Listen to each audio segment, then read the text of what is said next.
Hello, everybody. This is your HtownRundown Houston Rockets basketball podcast. We got a lot to talk about today, and believe you me, I'm excited to talk about all these things. But first, let's get off our BetUS ad. All right. This episode is sponsored by BetUS, where the game begins. Be sure to go ahead and sign up when you can and when you get a chance, and you can get up to 125% bonus on your first three deposits. And use our promo code JOIN125. Bet on the Rockets, guys. We're the second seed, so make sure you do that. Want to again thank BetUS for sponsoring this episode. Remember, BetUS, where the game begins. Now. We got a lot to talk about, and we're going to go right into that intro, baby. Who's ready?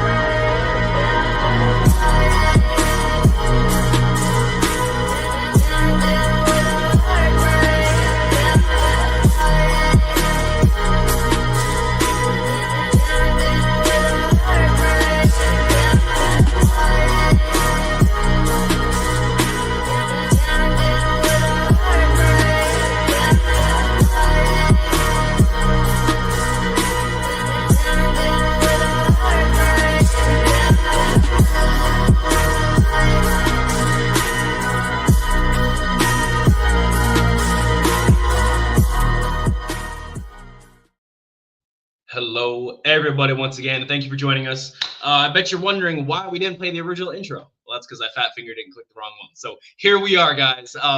Thank you for joining us again today. Let's bring up our first guy here. We got Coach Donte coming back at you again on the HtownRundown. Donte, man, introduce yourself. And what is good, man? It's good to be a Houston Rockets fan today. Oh, your mic. Man, y'all crazy, man. The energy got to be real, man. Like I say, yes, we lost 2 straight, but we still 32-16. We still hold down that second spot in the Western Conference, even though the last 2 games ain't go good, too good for us, especially the Brooklyn game last night didn't go well at all for us. But other than that, I'm Coach Donte, the co-host for 2 years with Preston on the HtownRundown.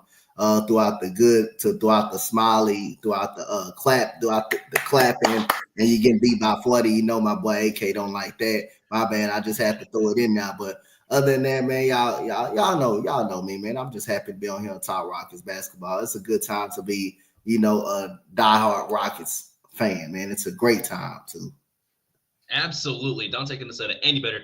Guys, be sure to follow him at Coach Donte31. Next up, our next challenger, AK Infinity from the Rockets Round Robin. This is our crossover episode. We still got one more guest to introduce too for that. AK, brother, what's good, man? I wish the Rockets would have came up with them last 2 dubs, but it's all good because we got one less demon to worry about in our division. So I'm good with it. I'll take that trade off any day of the week. Hell yeah, man. Guys, be sure to follow him at AK Infinity VBS. Sorry for bringing up Smalley. Sorry for bringing him up, AK. My bad. I don't know why you would do that, but it's all good. I'm gonna forgive you. It's Sunday, bro.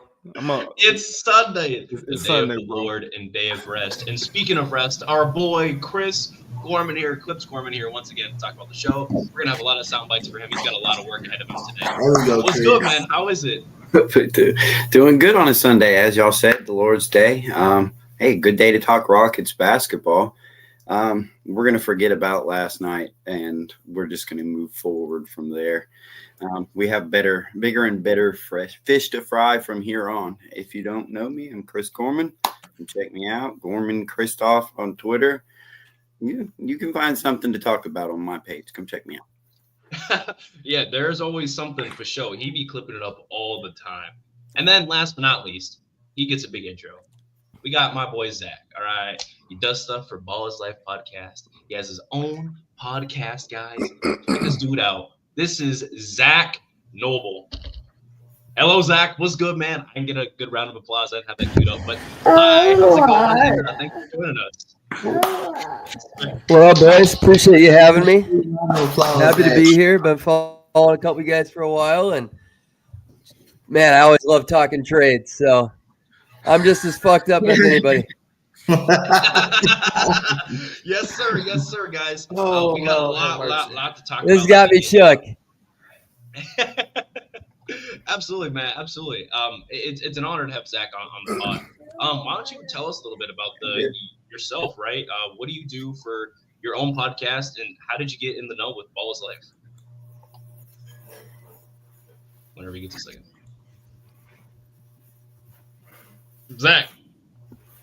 Yeah, so I've been podcasting with Ball's Life for you. Yep. Guys hear me all right? All right. Megan. All right, Zach, go ahead, my boy.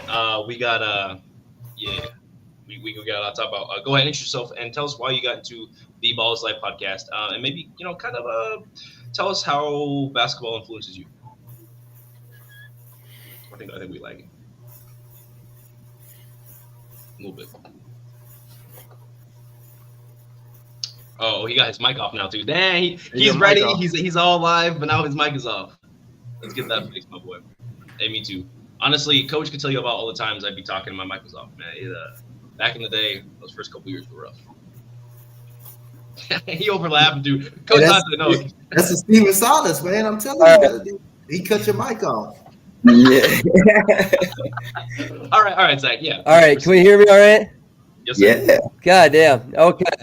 So, born and raised in Minnesota. Grew up watching KG all my life. I got into the agent game, representing players overseas.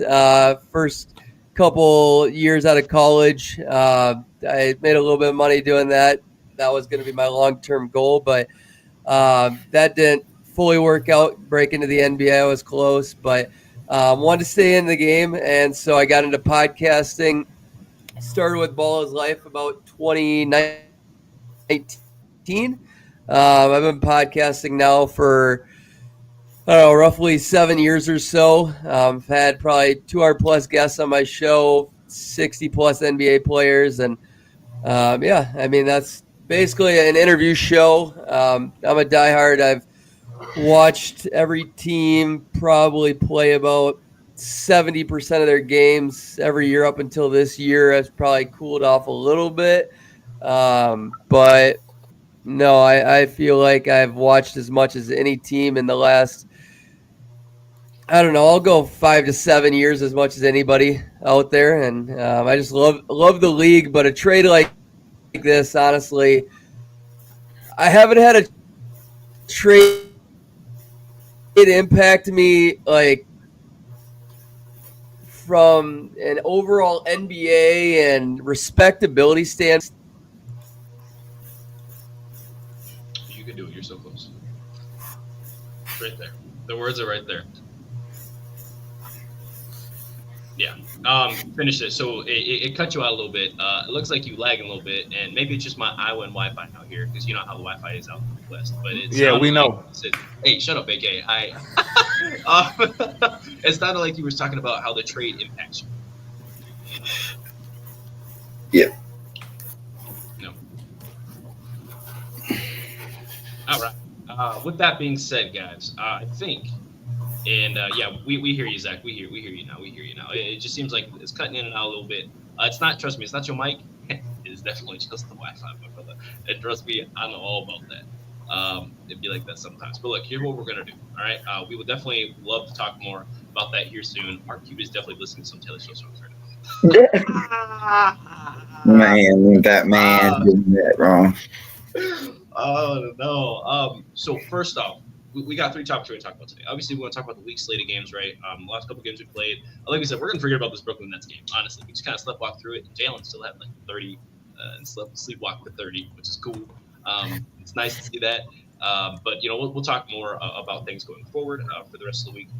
But then also, maybe let's see about the Rockets' expectations. I'm trying to see where everyone's got us set for the season, seating-wise and whatnot. And then obviously, we're going to talk about this big ass trade between AD, Luka with the Mavs, and the Lakers, and how this was crazy. Mark Cuban obviously going to go file a divorce right now. Man, this is tough. Let's talk about it. Let's talk about it. Donte, start us off, brother. Tell us about the week slate of games, right? Obviously, if you want to pick one to start with that's totally cool. We don't have to talk about the Brooklyn Nets game. But anything, let's go. Man, it's good, man. Like I say, man, we on our 2-game losing streak. It's all good. We still in second place. I don't give a damn about that, man. We'll be fine. We'll be fine. I'm not concerned at all. We'll be straight. But I'm kind of shocked last night. I'm pretty much everybody kind of shocked last night what happened, and I'm starting to want to know: did Luka request out, or that was just that was just the Mark Cuban thing, wanting him out, and it's been going around that AD wanted to probably get up out of LA, wanted to probably get up out of LA for a little while, but that was kind of shocking, man. And the landscape definitely of the Dallas Mavericks and the Rockets have changed, have flipped around pretty much a lot. But like that's one less. That's like AK said. That's one less problem we don't even have to worry about. In our division pretty much. But other than that, that was a shocking trade, man. Luka and LeBron put together, man. That's crazy right there. That is crazy. That's absolutely. It's bonkers, to say the least. All right. So, out of the 3 games, what do we want to talk about first? Obviously, we want to talk about Brooklyn. Maybe let's start with one of the good ones. Should we start with the first game, the Celtics? That was a solid game. AK, tell us about that, man. Oh, what a beautiful game it was. What a beautiful game it was, man. I was so happy about that game because so much throughout the season, especially during the early part of the season, it was just, the Rockets are just playing well right now. They're playing weak teams, blah, blah, blah, blah, blah, blah, blah. And then we beat the Cleveland Cavaliers back-to-back, and they said, that's just a fluke. They said they definitely going to lose to the Boston Celtics. Went into Boston in front of Ime Udoka's side chick and her husband and beat them down in front of them. And he was like, now take that. Ring doorbell. Yeah, record that one. Yeah. But but now that Celtics game though, man, it taught me a lot about these dudes. Like, they don't really care who you are, who it is in front of them. Like, okay, you the number 1 and number 2 seed in the East. We don't care nothing about that. We the Rockets. You got to come and beat us if you want to get this dub. Celtics couldn't do it. Cleveland Cavaliers couldn't do it. I say it all the time on my channel, man. The Rockets lead the NBA in dog. There's one thing you can't beat the Rockets at is being a dog. They're gonna outdog you every night for the most part. They're gonna outdog you every night. They're gonna piss you off with their physicality. You're gonna be crying to the referees. They may call a couple times. We might even get a flagrant here and there. But at the end of the day, when it comes fourth quarter time, when it comes to win, when it's come to winning time, I mean, you worn down. You missing free throws at the end of the game like Darius Garland. Like, you didn't had enough. And the Rockets like to wear on teams like that, man. That's what showed me. That's what the Celtics game showed me. It's the character of the team, man. Absolutely facts. I got my hand for one reason. What AK said. Y'all gonna have to quit me when I say this because I get tired of people saying that we play a weak goddamn schedule. I get tired of that crap because again, we before Memphis beat us. How many times have we beaten them? With Ja Morant. 3 times. We beat them 3 times. We beat Cleveland in the home and home. What the hottest team in the NBA prior to that time on their home court. With Evan Mobley, matter of fact, who was out the first game, we beat him with Evan Mobley and Jared Allen. Minnesota Timberwolves. That's not a slouch team, even though they're having some issues. They're having some issues. I mean, we beat Dallas with Luka and Kyrie. We beat them. We beat them both. We beat them both times with Luka, without Luka, and one with Luka and Kyrie. We beat them both times. We beat the Oklahoma City Thunder. We beat them. We finally beat the Golden State Warriors. We finally got them up out of there. We beat the New York Knicks. The first time. We beat the Boston Celtics. We went in Boston and beat Boston after they blew us out at home. So all that weak crap schedule that we played, we beat an improved Detroit basketball team. That's not no slouch. Who beat us at home? Who came and beat us at home? So all that time we had a weak schedule, man. Get that out of here, man. We played some very good basketball teams and shown that we can beat some teams in this league, so we can compete with the best of them. 100%, 100%. In January, we actually had the toughest strength of schedule by percentage. Sure did. And it's crazy. We made it out 11-4 in January. I would say that's not that bad. If anything, we're doing better than we did last year. That's pretty clear. And we already have more wins this year than we had any of the couple years with Steven Silas. And the season's not even over yet, so that's got a lot to say there. Good credit Lord. to Ime Udoka and the coaching staff, of course. But Say good Lord. I think actually, we actually almost have the same amount of wins. That's absolutely crazy saying that aloud. We got 32 wins right now, 32-16. But this game here, I think we got to give credit to Dillon Brooks too. 10 threes, which ties the franchise record with James Harden and Fred VanVleet. Did I think Dillon Brooks ever hit 10 threes in his life? Absolutely not. Absolutely not. But he did it in Houston. And that was after Dillon Brooks wasn't like he was starting to get better, of course, but he didn't like start out like the greatest. He's been kind of inconsistent, like here or there. But seeing this game was crazy. Some of the shots he was hitting, and they were forcing him to just hit the three. And guess what he did? He hit that thing. Chris, do you have anything else to add from this game? Yeah, I think how many times have we said that Ime Udoka has beat another coach schematically on the offensive end? I don't think you very often hear that. So I was real proud to see him draw up there at the end by adjustment, seeing that they were drawing at the level and bringing Şengün up for a slip, and then he dived. So, I was really proud to see Ime work, kind of out-coach somebody on the offensive end, especially Mazzulla.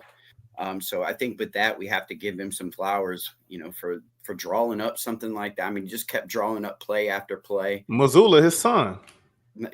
He may be, but Ime Udoka is not known for being an offensive coach, and he doesn't draw up a lot of big offensive.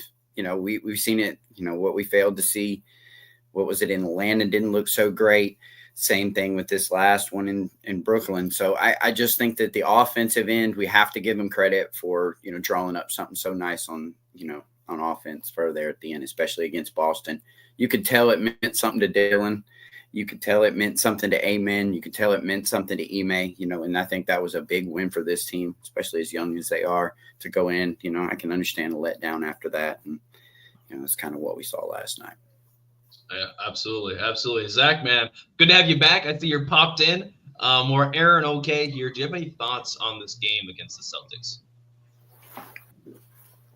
Not specifically the Celtics game. I thought the Rockets overall, though, I mean, they've been incredible in January. I mean, they're like 7-1 in clutch games. I think the exact stat was 7-1 record on the road, and then 11-3 in January. I just think the Rockets are only getting better with time. I've been just shocked how they've been able to different styles and these different young guys and that grow under Ime's watch and yet still continue to win. And it hasn't, like, one thing that's been consistent is defense, and that's what makes these guys special. But, like, I don't know how, as a casual NBA fan, you can't love the Houston Rockets because they play almost different than most other teams, because they do have a ton of different play styles. They're well coached, different personalities, just great character of the players. And I mean, they play hard almost every game. Like, it's a great story, great team, needs to be featured a lot more. I do think, like, I think they're going to be out come playoff time. I just think I want to figure out the bench minutes more. Still kind of torn on, like, the Cam Whitmore, Tari Eason. I love those guys, and like I said before the year, like, that was my biggest concern in the NBA, honestly, is like, what are the Rockets going to do with wealth, this abundance of young talent? Like, it was the most young talent I've ever seen on one roster. Like, I loved how Ime drafted and built this roster, but like, there's almost too much, like, you gotta, and it's not like, not perfect, but like he's winning games, and that's all that matters. Like Reed Shepherd hasn't played a lick. Cam Whitmore's not playing much. Tari Eason's not maximized. Like, still not maximizing a lot of these guys. But like at the end of the day, all fans care about is winning, and I don't think losing like value in these players at all. Like Jabari Smith is the only guy I could see maybe getting traded and really benefiting the team at all. Exactly. AK is AK. We got beef already in the house. AK. I'd like to argue a point is, and we talked about this a little bit recently here on the Rockets round robin. With the way that this is kind of working out, is it a possibility that maybe that they're kind of sliding into roles that we can actually pay a core 7? I know Isaiah Joe and company and Wiggins were not, very high draft picks, but, they're making role player money because they were given role player, roles. So I wonder if that's almost similar to what we're seeing out of the Rockets, you kind of bring these guys on along slowly and, have like a longer than 3 to 4 year plan, more like a 5 to 6 year plan for these guys. And you pay them a little bit less, maybe go on some more of these awkward contracts that Stone likes to sign these guys to, similar to Jalen Green, give them an opportunity to be on lower deals and then prove themselves, but keep their minutes low and keep their shot diet low. And it makes it payable, in the long run. Do you think that's something that you would think might be that they've been thinking about in this whole rebuild? So I'm trying to figure out how to phrase this because the comparison in regards to talent, like, the Houston guys are so much more talented than Wiggins and Isaiah Joe. Like, guys don't have anything on Cam Whitmore and Reed Shepherd and Tari Eason. Like, are you kidding me? But from a pay scale, like, I like what you're getting at from like a pay scale. Like, by not playing these guys and not showing their true value, yeah, you can buy and get lucky. I mean, it's like sitting a QB for a couple of years behind mediocre average quarterback, and hopefully they're not maximized by that point of their first contracts up. But yeah, I mean, it's setting up. You're right. It's setting up to pay these guys the top 7. So that would be really nice and balance the pay. But also, I just hope it's not losing their potential. I think some of these guys just need minutes, and I'd rather deal with being maximized and then figure it out from there versus you got it just went from a bunch of stars to a bunch of average players because you didn't treat them properly. Gotcha. That way you can't even attach them all together for a bigger package, Right. Now, my question is this. My question is this. Why do we have to package them all together for something? We've seen how this turned out for a lot of teams. Looking at you. Hello, Phoenix. How y'all doing? No. We've seen how this worked out, man. Like, what happened to good old-fashioned organic building? Now, I do understand that it does get to a point where, okay, there's a little bit too many chiefs in the village. We need some workmen. We need some carpenters. We need some plumbers. We need some other people. Not everybody can be a chief. I do get that. However, the cream rises to the top, and I don't necessarily think we have. It's not like we have like 5, 6 alphas. Not all of the dudes that we drafted are alphas. We got 2 to 3 that are probably going to be our top dogs. I think it's. I said on Twitter the other week. The hierarchy is starting to take form. It's starting to develop. It's Amen, Alperen Sengun, and Jalen. Everybody else really is role players. That's how that works, because you're going to go and get players that do what they do anyway. When you already have them on your roster, what are you giving them away for? Why would you package? You're going to package them away to bring back what? That's kind of what I'm thinking. Unless it's like a salary thing, and you got to manage the salary cap and the new CBA and all of that. All right, I can get behind that. But as far as just from a building standpoint, I don't really agree with the whole packaging guys just for the sake of packaging them, like because you don't want to get them an extension. Look what Dallas is doing right now with Luka. They didn't want to pay that man $3.5. Yeah, just cost Luka $116 million. That's insane to think about. Yeah, that's crazy. If I'm him, I'm heated. And if every time I play the Mavericks from now on, I'm putting up a 70-point triple-double. Back by All-Star break too, which would be insane. Man. Absolutely. But he ain't doing that with LeBron on the floor. But we can get to that later. We can talk that later. I can't wait to touch that one. I'm just gonna say this real quick. I'm with you. I'd love for it to be organic. I'd love for everybody to buy into the system for 3 to 5, 7 years because this team's built perfectly. I think it has all the pieces. Maybe just a little bit more rim protection, shot blocking, but it's everywhere else. You don't necessarily need that if you got defense everywhere else. Then that means you're taking away minutes from somebody. I think if everybody develops at the rate they are, this could be a championship roster for sure without doing anything. I'm that sold on this team. I love them that much. Mm-hmm. It's just I don't think some of their personalities are going to buy into that long-term vision. I could be way wrong on that. I think the guys I'd be worried about would be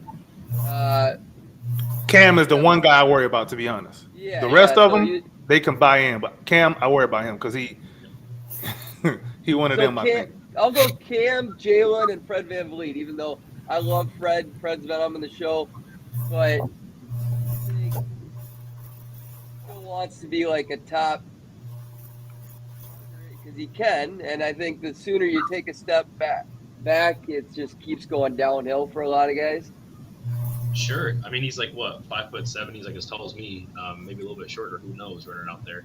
And I think if you've got guys like Amen, Jabari, to another extent, like Tyrese, and obviously Tyrese is not playing point guard, but moving the lining up a little bit. Fred's got to go to the bench sooner. I spoke to Perk last year, asking Kendrick, hey, what do you think of the Houston Rockets? And he's saying, Amen is coming, and he's right there, and I'm just interested to see where this ends up. But I don't know. I'm not exactly sure what everything's going to be. But I mean, I hear you. I just also don't see, if the team continues this trajectory, I actually don't see Jalen leaving. Before, I saw the contract, and I thought he was going to be gone by the trade deadline. And I'm a big Jalen guy. Huge Jalen guy. Everyone knows a big Jalen guy. But I don't know. If the team continues to go like this and progress, I don't think there's a reason.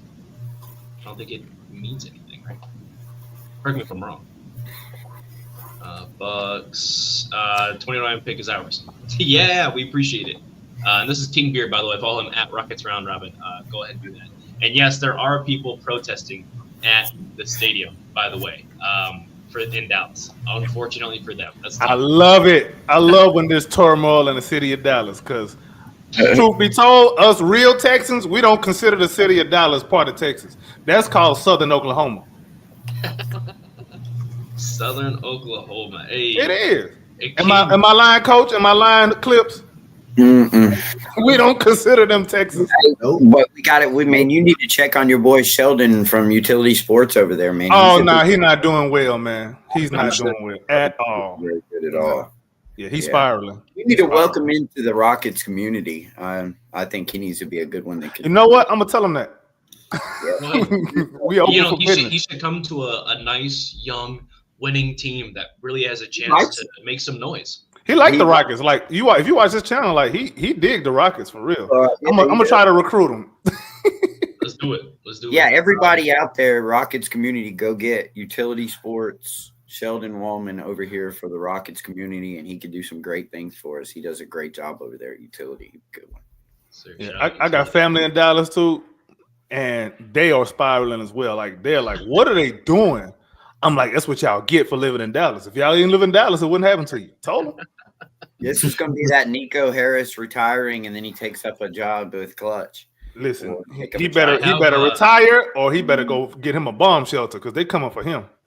I have a working theory. I'll have to go find later, but it's conspiracy theory time. Once we get to that, it's going to be really fun. But let's move on to the next game here. We can go through this really quickly. This is against the Atlanta Hawks. Again, we won this one. It was not a good win. It was a little ugly. We all watched it. Jalen still dropping 25. He hates the Hawks. We saw what happened last time. when DeJounte Murray tried to act all tough, and then Jalen decided to, put the thing on, and he did today. He dropped a nice, solidly efficient 25 and 46%, but he went 1 of 9 from 3. So like, I think if you take the numbers, what is that, 10 and 15, shooting 67%, well, minus the threes. That's pretty nice from inside the arc. He had a couple mid ranges that were really nice, and then Şengün ended up having a double here. Really, really nice. Is there any other takeaways? Obviously, shout out Tate. Donte, I want you to give a shout out to Tate real quick. Can you? Yeah, man. Like I say, man. Anytime someone do well on this team, man. Like I say, I like it, man. So Donte, not Ryan. Donte, not Ryan. Ryan hates Doc. He don't give him no credit, but Donte do. I give credit where credit due, man. Jayshawn Tate. Ever since he, been a part of this rotation, he's been playing. He's been playing some. He's been balling out. Pretty good basketball. He's been playing some pretty good basketball. And like I say, man, we gotta acknowledge that. We just can't overlook that, man. He's been a big piece of this rotation as of right now. So he's been playing well. Jalen Green was efficient from the field, not the 3-point line. But other than that, you gotta acknowledge when Alp, 7 of 12, got his double. He was pretty solid in this game. Jalen Green with 25. But Jayshawn Tate, man, this man went 6 of 6 from the field, man. 100%. He was perfect. That was big time. That was big time right there for us. So gotta give credit where credit due. We out rebounded Atlanta. The 21 turnovers, don't like that. We gave them too many opportunities. Jalen had 7 of them. We forced the 18 turnovers though. But like I say, man, Jayshawn Tate 16 points meant a lot of the difference of this ball game. So I gotta acknowledge that. Yeah, absolutely. AK and Gorman and Zach, do you guys have anything else to really take away from this game? Don't talk about Jalen's turnovers, please. I'm gonna say this. So coming off of a huge win like the Celtics win on the road, national media giving you all of this love and attention. For a young team, you would expect them to start feeling themselves a little bit too much. You know what I'm saying? And you going into Atlanta, you expecting to win. Yeah, they started off a little slow. This was the second night. Yep, and it was the second night of a back-to-back. So you expecting these dudes to kind of, kind of go in there goofing around. Yeah, they turned the ball over a little bit too much, but they ended up pulling the game out, and they didn't make all of that goodwill in the national media look bad on their end. So kudos to them for that, for showing some level of professionalism and maturity to go into Atlanta and pull off a win that otherwise, in other circumstances, even if we would have lost that game, would have been like, it's the Atlanta Hawks. They got some decent pieces, but went in there on the second night of a back-to-back after beating the defending champs that everybody's afraid of. And, they pulled out a good win. I thought that was a more impressive win than people would actually give it credit for. Shout out. Yeah, I mean, facts. I just, there's not much you can take away from that Atlanta game. You got to close that thing out a little bit better. It's something they can learn from. I'm not going to be mad at it, harp on it. I do love that, you lose a turnover battle. You don't usually win those games, especially or on the road. But, Atlanta's a feisty team. They got good perimeter of attack defense, even without Jalen Johnson. Tough thing. I'll take the free throw shooting. I'll take, 19 of 20. We've been struggling with that. So I'll take that out of there and run away. So I'll steal it and go on home. Right. Some games you're going to have to steal, man. It's the NBA. Nobody lays them up to lose. Speaking of stealing, Jayshawn Tate had 4 of those things. So, we're kind of doing the thing. Zach, do you have anything else to add from this game at all? Anything interesting or to note? I'll just double down on everything that was said. I agree. I will say that it was just one of those great, gritty, grinded-out games that needed to be done after a little bit of a road trip, tough game in Boston. And Jalen Green just tried to do a little too much that game, I think, and would have liked to see him close a little better. But overall, I mean, a win's a win. And that was another reason why you want to watch the Houston Rockets, because they can win in so many different ways. Hey, and let's give 2 thumbs down to the NBA for scheduling the Rockets on a back-to-back in Boston and then flying down to Atlanta. Pretty classy of them. They don't get any booms for that one, guys. No booms. No big booms for that one. Yeah, well, look what it led to. Even with Şengün going down, and Şengün with 29 minutes and trying to be limited, he ended up with a calf contusion that makes him miss the next 2 so far. So, and I'd like to get into those last 2 here. Now, I'm not going to post none of these stats and whatnot. We know we lost the Memphis Grizzlies and the Brooklyn Nets here. It's hard to sweep teams, right? Especially if you face them 4 times. And Santi Aldama was talking crazy, so he was going to have to back it up, right? Unfortunately, they did. They ended up beating us, and that's cool, good. I just want them to remember that currently we're 3-1 against them this season. Just want them to remember that. We're gonna see them in the playoffs, man. It's inevitable. Yeah, we didn't have Şengün, making all these excuses. But let's talk about the loss real quick. Donte and then on down. Just any big key takeaways from those last 2 losses there. Yo, Mike, brother. Well, that loss right there, they kind of beat us in our own game, physicality and stuff like that. Jaren Jackson Jr. I thought when Dylan Brooks was on him, he was already in foul trouble. He didn't want to get that 5th foul. He ended up getting it anyway.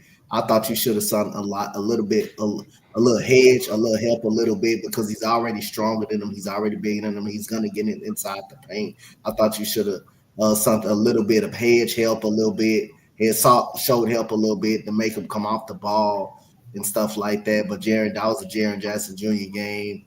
Amen Thompson was very good in that game, man. But like I say, just one of those losses that that I'm not mad at, because they've been. We beat them 3 times. They at home. They don't want to lose. They didn't go down 3-0. They didn't want to go. They didn't want to get swept in that game. That's just one of those losses, that and it was a close loss, like 1 point loss right there. If a couple other things more happened in that game, we probably win that game. You can say, LP would have probably would have been the win right there. But other than that, it's just one of those losses that they came in motivated. They didn't want to get swept by us. Adama hit some big shots. He kind of hit some prayers. Brandon Clark, man, had a solid game. But just one of those losses. That they didn't want to get swept right there. So it's just one of those losses. Absolutely. AK, any big takeaways from this game? Maybe the final execution there, because there was a lot that happened. Yeah. So Ime said he drew up that last play for Amen Thompson, but it ended up being Fred to get the last shot. I think in a situation like that, the person who was probably going to have the best chance of getting a shot up and making it is probably going to be Jalen Green, because they have to deal with his speed, because they got to worry about his drive, and they got to worry about him doing a snatchback jumper over somebody. And he's shown the ability to be able to get off the ball, make a quick decision in those clutch moments too. So I'm kind of confused why. I get it. Amen Thompson's kind of the new shiny toy in the starting lineup, so you wanted to see if Amen Thompson could do it back-to-back games. But I think coaching kind of lost that game down the stretch. But last game of the road trip, I ain't even tripping. I thought we'd lose a close game, but I wouldn't have been surprised if we won it. All in all, big picture thinking, it's not that big of a deal, like Coach Donte said. It's all right. We still have 32-16 right now. Yeah. We have half the losses that we do wins. We have double our losses in wins. That's not everything every team can sit here and say. So I think there's only maybe 2 teams that can say that besides us, between the Celtics and the Cavs. 3 other teams, OKC, of course, I forget about them. But yeah, I absolutely agree. Chris, any other takeaways from this? I actually don't. Fred had made only 2 of those 6, and he had taken those 2 at the end, plus the turnover. And then to go 2 of him the end and him be in the action was kind of ignorant. I give you, I gave him a great job on his last coaching experience, but this one was a failure by Ime Udoka. Fred had just missed one. He had just missed one. To even have him in there, even setting that screen was pretty dumb to me. I think I would have to give Jalen the ball at the top and let, Amon Killen and AK short roll or something. But, something downhill, we only needed 2. So I really, that was a coaching blunder. Maybe he was the one that had stayed up a little too late. Yeah, I was gonna say that. But he made, that was a rough one. And, Fred there has got to be smarter. He's got to swing that thing or something. There was still at least 2 seconds. Maybe Jalen could have done something. I know Wells had been on him. And wasn't it Jackson that he's shooting over there too? Yeah, so it was Jaren Jackson Jr. He popped that up. That's just a bad set. Hey, let's get Jaren Jackson involved in an action and try to shoot over the top of him to win the game twice, really. Yeah. And so I thought that Ime's got to scheme him in the corner or scheme him somewhere else, get him off the floor. Tate was in there as well. That was a Tate shouldn't have been in there. Yeah. We can't drop those 2. What was that lineup? It was like Aaron Holiday, Tate, Fred, Jalen, and Amen. Was that that was the lineup? That's what it was. And and rotations have been a problem, throughout the year in stretches and weird spots. He's had some, shaky rotations. Like for instance, last night, the only really good takeaway you can give was Reed was hunting his shot. He was looking out there, not looking deer in the headlights. That was about the best thing you could have said. Yeah. He should have seen him. We should have seen him more. Should have seen him in the first half. We should have seen him in the Memphis game. If he had that much juice and he's ready to shoot, and that confidence did come back from the G League stint, then we need to get him the ball and get him in his spots and see if he can't, turn a game around for us, at least 1 or 2. We need shooting and we're not shooting well. Let's try to see if we can't get Reed going. And they started to last night and he looked confident. He looked like he was ready to knock down some threes, but they just didn't fall. And I just think you should have given him maybe like the fourth quarter in a bailout, trying to bail us out, going to Reed Shepherd, maybe give him some minutes, maybe in the first half so we can kind of get his wet before you try to throw him out there like that. Look like we're going to get a lot more Reed Shepherd moving forward anyway, because Fred looked like he might be nicked up. Yep. Which is what we dealt with. This is exactly what we dealt with last year. At the same time. Exactly. And Dylan, he started coming off just like this as well. He I know he had his 10-3 game, but prior to that, he was struggling. He looks like a cone out there on defense, and he looks hurt as well. He looks like he's wore down and beat up. So, this overuse of him, he's going to have to, go into that, great depth that he's got. He's going to have to use it, and Reed is going to be the number one I'll be looking for. Yeah, it's going to be him and Cam. Man, listen. Cam got another one. If Cam starts to come in and start producing, if Dylan gets nicked up or whoever the hell else gets nicked up, if Cam come in again, he gets, he start producing. You got to make sure you reward that. Even when dudes come back from injury, you got to make sure you reward that because you can't keep sitting the man down after he's earning playing time. We're not saying to start him. How long are we waiting on Bari? Last I seen was February 24th or something like that. Wow. That's the last I saw. I could be wrong. Let me double check. So he's not doing surgery, I heard, right? No. Right. That would be 3+ weeks after reevaluation. That's Yeah, that's very interesting. While you're looking that up, Zach, do you have any final thoughts between the Nets or the Memphis game? Obviously, it was a close one in Memphis. We talked about some of the issues that surrounded that, and then turnover issues as well as against the Nets. I mean, I'm not sure who led the team in turnovers for the Nets, but last I looked, Cam had 4 turnovers going into the third quarter. I think he was like 2 of 9 or 2 of 8. So that's something to look at too. But Zach, what are your thoughts for these last 2 losses here? Yeah, so the Memphis Rockets game, I watched that entire game. I thought it was an awesome game. The Rockets dominated, I thought, 90% of that game. They looked great in my eyes. It's just I hated that last minute. The 2 shots by Fred were embarrassing. I couldn't believe it. Like, Fred's got to be smarter, but also how does Jalen not touch the ball there? Terrible execution overall. Ime, we got other people saying the thing. Can you listen, please? Damn, continue. Ime got to do some push-ups for that. I didn't think the Memphis Grizzlies even played very good throughout the game. They just kept finding ways to stay in it and hang around, and they ended up pulling it out, which is the crazy part because I thought the main guys in the Rockets played pretty good. As for the Nets game, I just thought that was just one of those losses type of thing. Kind of just fell off. They weren't prepared to go into it. Unfortunate, but those games happen. Nothing much to dissect there, I'd say. Except Steven Adams. He deserves some credit. Steven Adams in the Brooklyn Nets game was solid. He had like 2 or 3 blocks. And he was fighting for them rebounds. He was getting fouled hella, and they were not calling half of it. I was very surprised. I think he's the only one besides, obviously, Jalen putting up 29 and then Reed hunting a shot. I think those are like the only real takeaways that we can discuss. Yeah, but Steven Adams being out there playing drop coverage is why I think they got in a good rhythm, especially when D'Lo was out there. That too. So real quick, Jabari, they said just from what I'm seeing on the injury report, they're saying estimated return date February 21st. Okay. So that means March. Dealing with knowing our coaching staff, not coaching staff, our training staff, that means March. Yeah. All right. We need Alfie back. Simple as that. We need Alfie back. I don't know if it isn't worth it to let him ride. How many more games till the All-Star break? What's that? This coming weekend? 1. Yeah. Sounds about right. This weekend. It's this weekend, ain't it?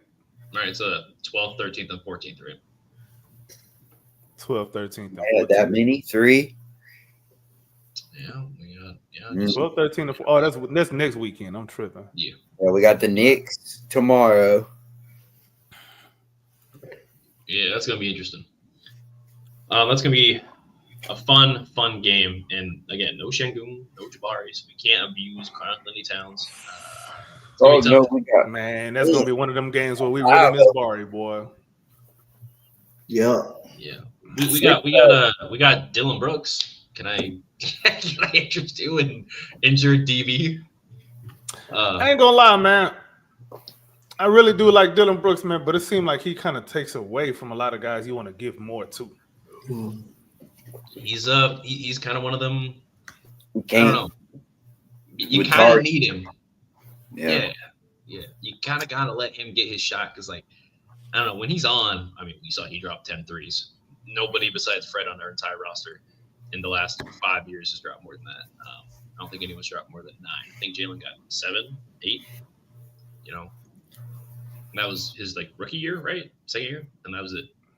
Mm-hmm. So it's just something to think about for sure. Let's segue, right? I know we want to get into expectations, but I think the real juicy bit, all y'all are watching right now, I want to talk about that Luka and AD trade. The thing that everyone's excited and juiced up about, and AD getting ready to throw some haymakers, or AK getting ready to throw some haymakers over there, hitting the damn boy, what is you? Let's talk about it. Zach, let's get your take. I want the general landscape view right now. I want the zoomed out take of what it does to the league, and then the Western Conference for Luka and AD being traded to the teams.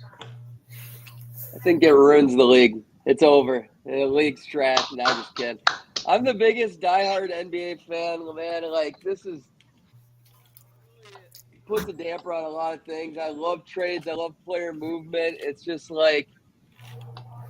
full value for one of the most valued players of all time is just so embarrassing for the entire NBA, for small markets. As a small market fan in Minnesota, just gets me so nervous about it. Anthony Edwards now, and what's next? Are we gonna trade Anthony Edwards for Jimmy Butler? What is Nico Harrison's deal? I listened to his press conference. Everything he said, barely got the owner's approval.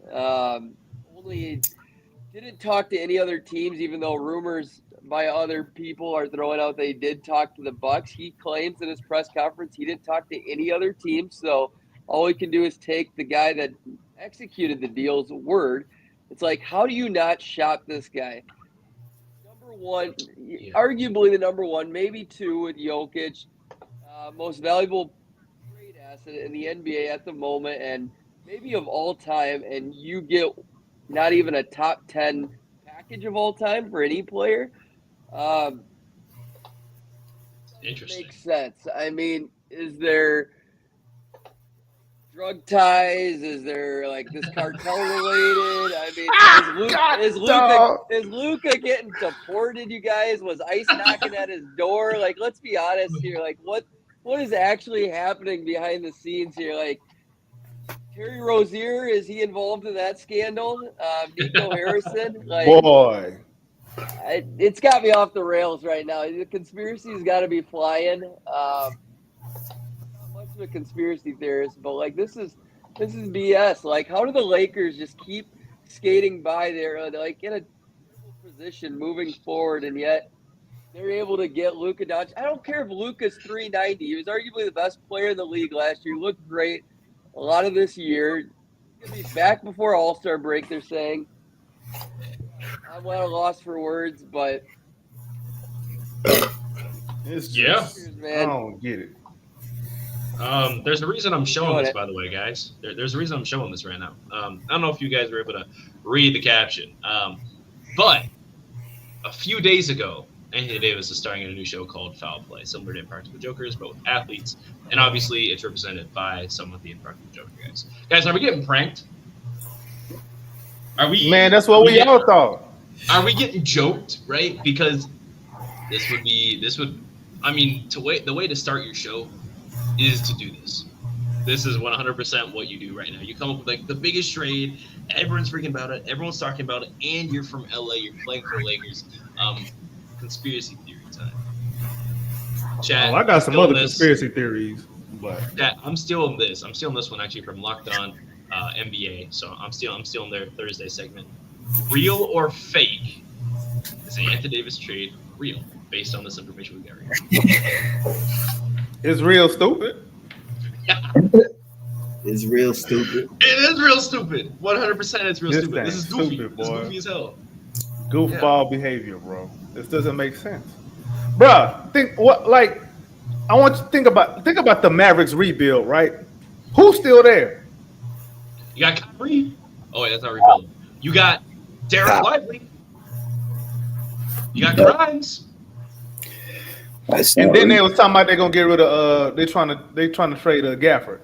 Okay, what you gonna get back from him? You gonna include him in a possible Jimmy Butler deal? But who else is gonna be gone in that deal? What assets do you really have?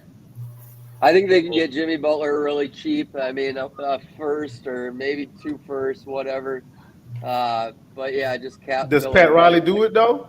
Pat Riley, he an asshole. He trying to send Jimmy somewhere where Jimmy gonna suffer. He might. He's trying to send him to Siberia. Oh no! Right, this whole thing is stupid. I got a conspiracy theory behind this though, man. This is just me and my hate for the Lakers.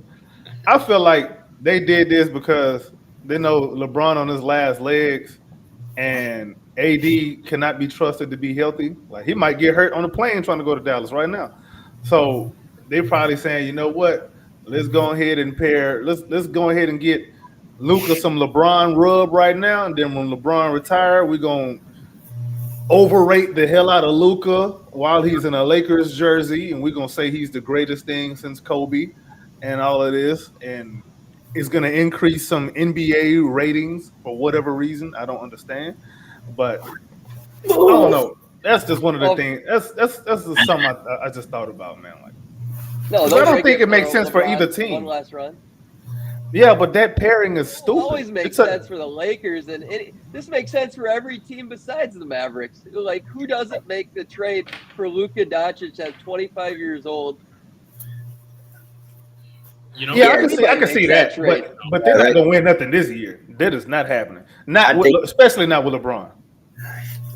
He said. I mean, Zach summed it up perfectly. It's all about every team would make this trade for one pick and their best player. You know, they're all going to make the trade that is that in, yeah, like you said, it doesn't make any sense for Dallas at all. There's really there's not a lot of sense to it. Like you can try to, convince me that Kyrie and AD can work, but that chemistry still has to get developed. I highly doubt that they can just step in and play high-level basketball. We see that all over the NBA when these guys get there. It takes them, a good half a season, if not more, to really get going and get playing their best basketball. And they traded away a 25-year-old star. Any team in the league that receives a phone call about Luka Doncic at 25 is going to accept it, So I think Zach said it very well that, it's just a baffling trade that any team in the league's going to make for their That's best why player. they should have shopped it. Like the amount of picks the thought of Spurs the could have shop. given them, the Thunder would have given them. Like they had all the picks in the world, and Mikal You were the Bridges got Rockets. 5 picks. Yeah. The Rockets. I'm Mikal Bridges. Man, Yeah, I don't know. Rockets could have given them, quite a good little haul there and tried to pair him up with. Man, what y'all want? What y'all want for Luka, man? Yeah, right. And We'll give you a couple of Frenchies franchises, a couple of was Timmy available. Chance franchises too. wonder if does what's his name does the commish have power? Because we saw this with that Chris Paul deal, them step in the last minute and be like, wait a minute, Man, Commissioner want this.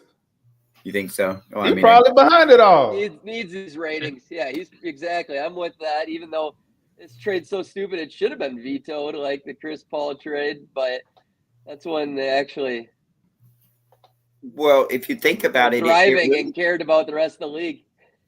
Where does it improve either roster? Honestly, when you They're really definitely break better it down, now and long term. I mean, Yeah. the Lakers can trade for a big right now. I mean, Lakers. if Luka's What healthy- big is going to make sense over who there? are they guarding? Nicholas Claxton. Wait, what? Who are they guarding? Who's guarding Luka? I don't understand that. Who's guarding anybody on the perimeter for the Lakers or Dallas? Anybody? Finney Name Smith. one. Najee Marshall? Is that the one guy that can defend on either team that might be able to defend Finney on the Smith. perimeter? PJ Washington, but On the Yeah. perimeter? yeah, he's solid Absolutely. on the He's perimeter. solid. He's solid. Yeah, he's Yeah, solid. he's solid as hell on the perimeter. Omax, Prosper, Lively. I mean, I think there was a back. I think there's a back end deal done too, though. Now that I'm thinking about this, Max for a little bit. Christie is a better defender than Clay. They have decent defenders, but the Lakers don't. It doesn't make much sense for the Lakers right now. Austin Reeves is going to defend. Watch out. As it is, no, he can't. And so, right now, the you Lakers don't see can't be done. They're got to keep going. I've got one more conspiracy theory, and I saw this on Twitter. That's why I was the whole time I was looking for it. You guys ready for we're gonna deep dive this. We're gonna look like I'm not gonna say that in the air. We're gonna look crazy. Let's I got one. We ain't done. I got a conspiracy theory for your ass. This is the conspiracy theory from Drew, feels like Drew at Twitter. The expansion theory is what I'm calling it. All right. Supposedly, the Mavs owner owns a casino in Vegas. Interesting. Trading Luka would dry out the Mavs fan base and franchise. Interesting. This leads to the Mavs getting relocated and possibly the Mavs offering up Luka in order for Adam Silver to move the Mavs to Vegas. Now, if you're looking at online here, right, take a look at this real quick. Miriam Adelson. Boy, you see Brandon comment? Oh my God, that's disrespectful but funny. Uh-oh. Let's take a look real quick. Oh, man. No, not Oh, that Zambek, one. that's hilarious. Not that one. Damn. Oh my God. Yeah, I don't know. This is an interesting theory. What are your guys' thoughts on it? Obviously, we don't know if it's true or not. We won't know, but I'm interested. I just want to talk. Let's talk. Man, listen. I'm thinking differently. See, you remember when the Pelicans traded AD to the Lakers? Mhm. Okay, the Pelicans ended up picking what pick after that? We got the first Okay. pick. Mavs at some point they're gonna come a knocking and be like, "Hey, we do for this number one pick," but they're gonna wait for when they blow it up and when there's a prospect that they want to go grab. Mm. Yeah, hey, you owe us Adam Silver. Yeah, Yo. I can see that. Matter of fact, I'm willing to put money on it. Honestly, if these kind of things are true, if they're doing these kind of things, underhanded business like this, so that they can get more money in different parts of the league, that's pretty underhanded. That's a slap in the face as an NBA fan. They would, let's let them play it out on the court. Let's not try to, institute what we believe should happen. And we can already see it with the 10-minute quarters. Or the 10-minute quarters and trying to shorten the game so they can get more games on. all that kind of stuff. I mean, it's just kind of a constant slap in the face. They don't do anything about the officiating at all. You hear about it at the the NFL level. I know Mahomes and all that stuff is Texan fans were pretty upset. But, at least the league come out and said, hey, look, we're going to look into this. We're going to have some way to make a change about it. Whether they really do it for Mahomes and all that stuff can be talked about later. But at least they're discussing it. Now they're just kind of like, it looks good. It's fine. They don't even. Well, the thing is the NBA is not labeled as a sporting event on TV. It's labeled as an entertainment show. Just like wrestling. Yep. So just to hurt all these fans out here, it is labeled as entertainment, which, I mean, at the end of the day, right, sports are supposed to entertain you, make you feel a certain type of way. But that is interesting to think about, especially with AK's talk about the pick and all that, which isn't crazy because how do you trade Anthony Davis, like, regardless of when he was either the best or the second best power forward in the entire league. I can't name anybody better than him other than Giannis. Bro, I want you to go back in history and see how many number 1 draft picks end up getting traded to the Lakers. What was it? It was it's like Zion will be there. They went from they went from what was it? It was like Jerry West to Wilt to Magic to Kareem to. You got to ask yourself why that's happening. That's not no damn coincidence. Miss me with that. Miss me with that, bro. Like, you can't insult my intelligence and expect me to come shake your hand after that. No, it's just how it works. They're either being incentivized or encouraged to do so. Because ain't no way you mean to tell me all of these number 1 picks want to just go play with the Lakers like they grew up Lakers fans, so they weren't fans of other teams over the Lakers. Like, come on, man. Like, what are we doing? It's very interesting. What are we 100%. doing, man? I'm looking for. But I mean, we all know. We all know what time it is, man. Like, as a matter of fact, I'm gonna say this. Remember when the Tim Donaghy thing had broke, right?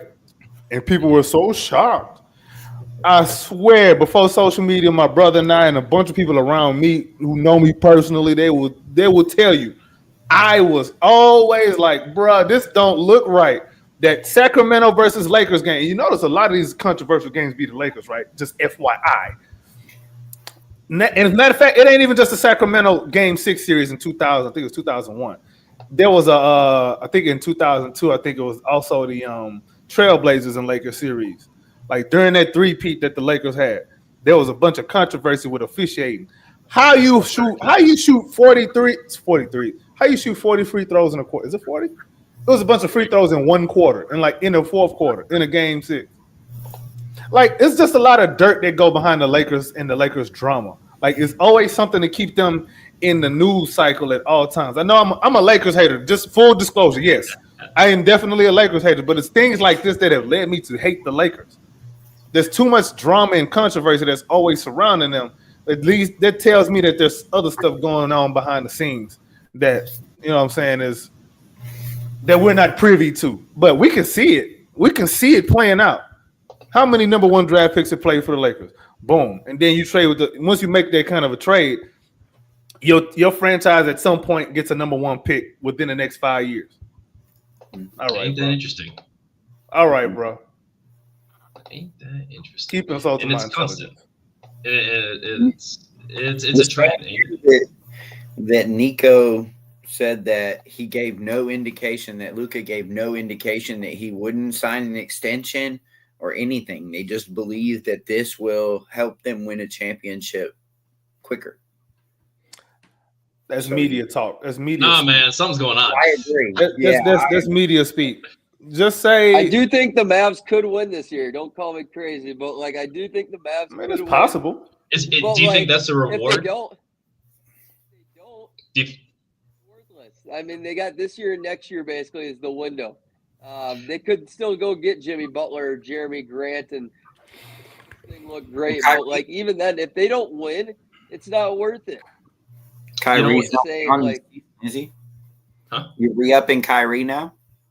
Well, Kyrie's got didn't he just sign an extension last year, 2 years ago? No. He's got one more year, I think. Okay. Mhm. Interesting. AK, kind of what Zach's talking about, right? In a roundabout way to tie it into your point, do you think the Mavs win a championship after this? Like, do you think that's, instead of getting a first round pick, do you think it's like, hey, here's your ring?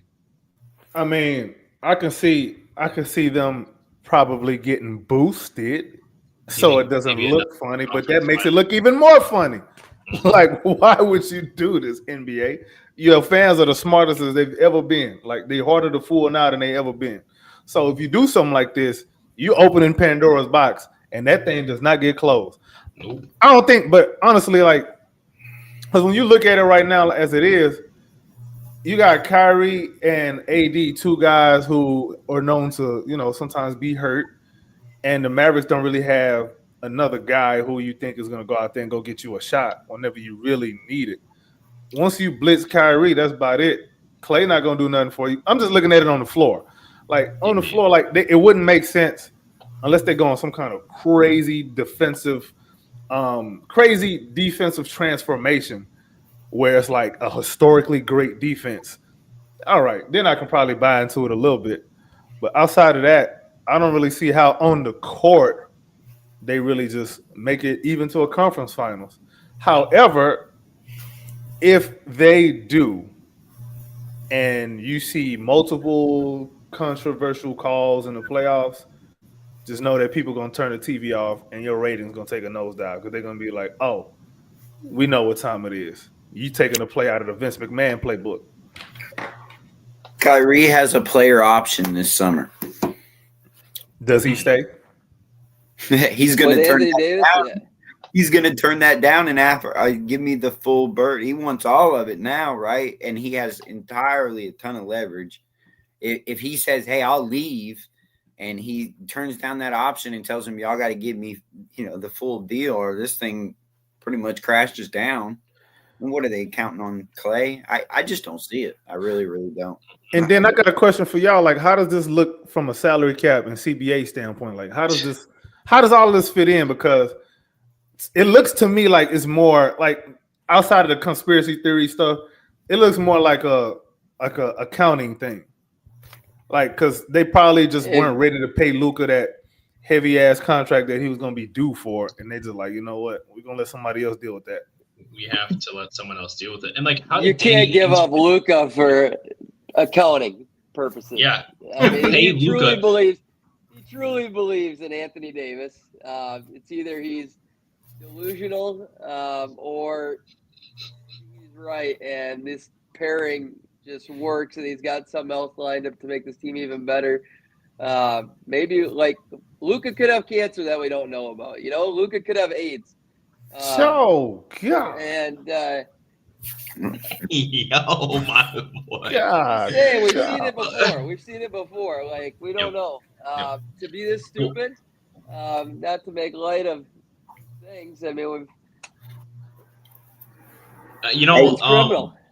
Hey, he's got a point. Like, if that calf is worse than they're saying it is, then they're pretty much just seeming like, man, this guy, he can't get in shape. Now his calf's in. Now he's over 270.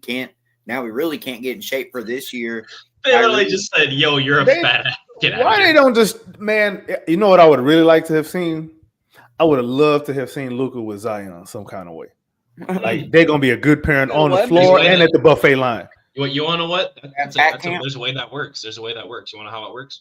What up? He goes to LA. And guess what? Where was Zion drafted? LA. Yeah. Oh man. I'd harden the mix too. Yep. Hey, why not? We got hard Tubby there. It'd be a good time. At least they eat, right? I know that Thanksgiving. I know there is no food left in Thanksgiving. I know they treadmill over there crying like, man, why y'all don't use me? Y'all forgot me. Oh man. Hey, one thing I want to talk about. Obviously, this is Brad. Shout out Brad.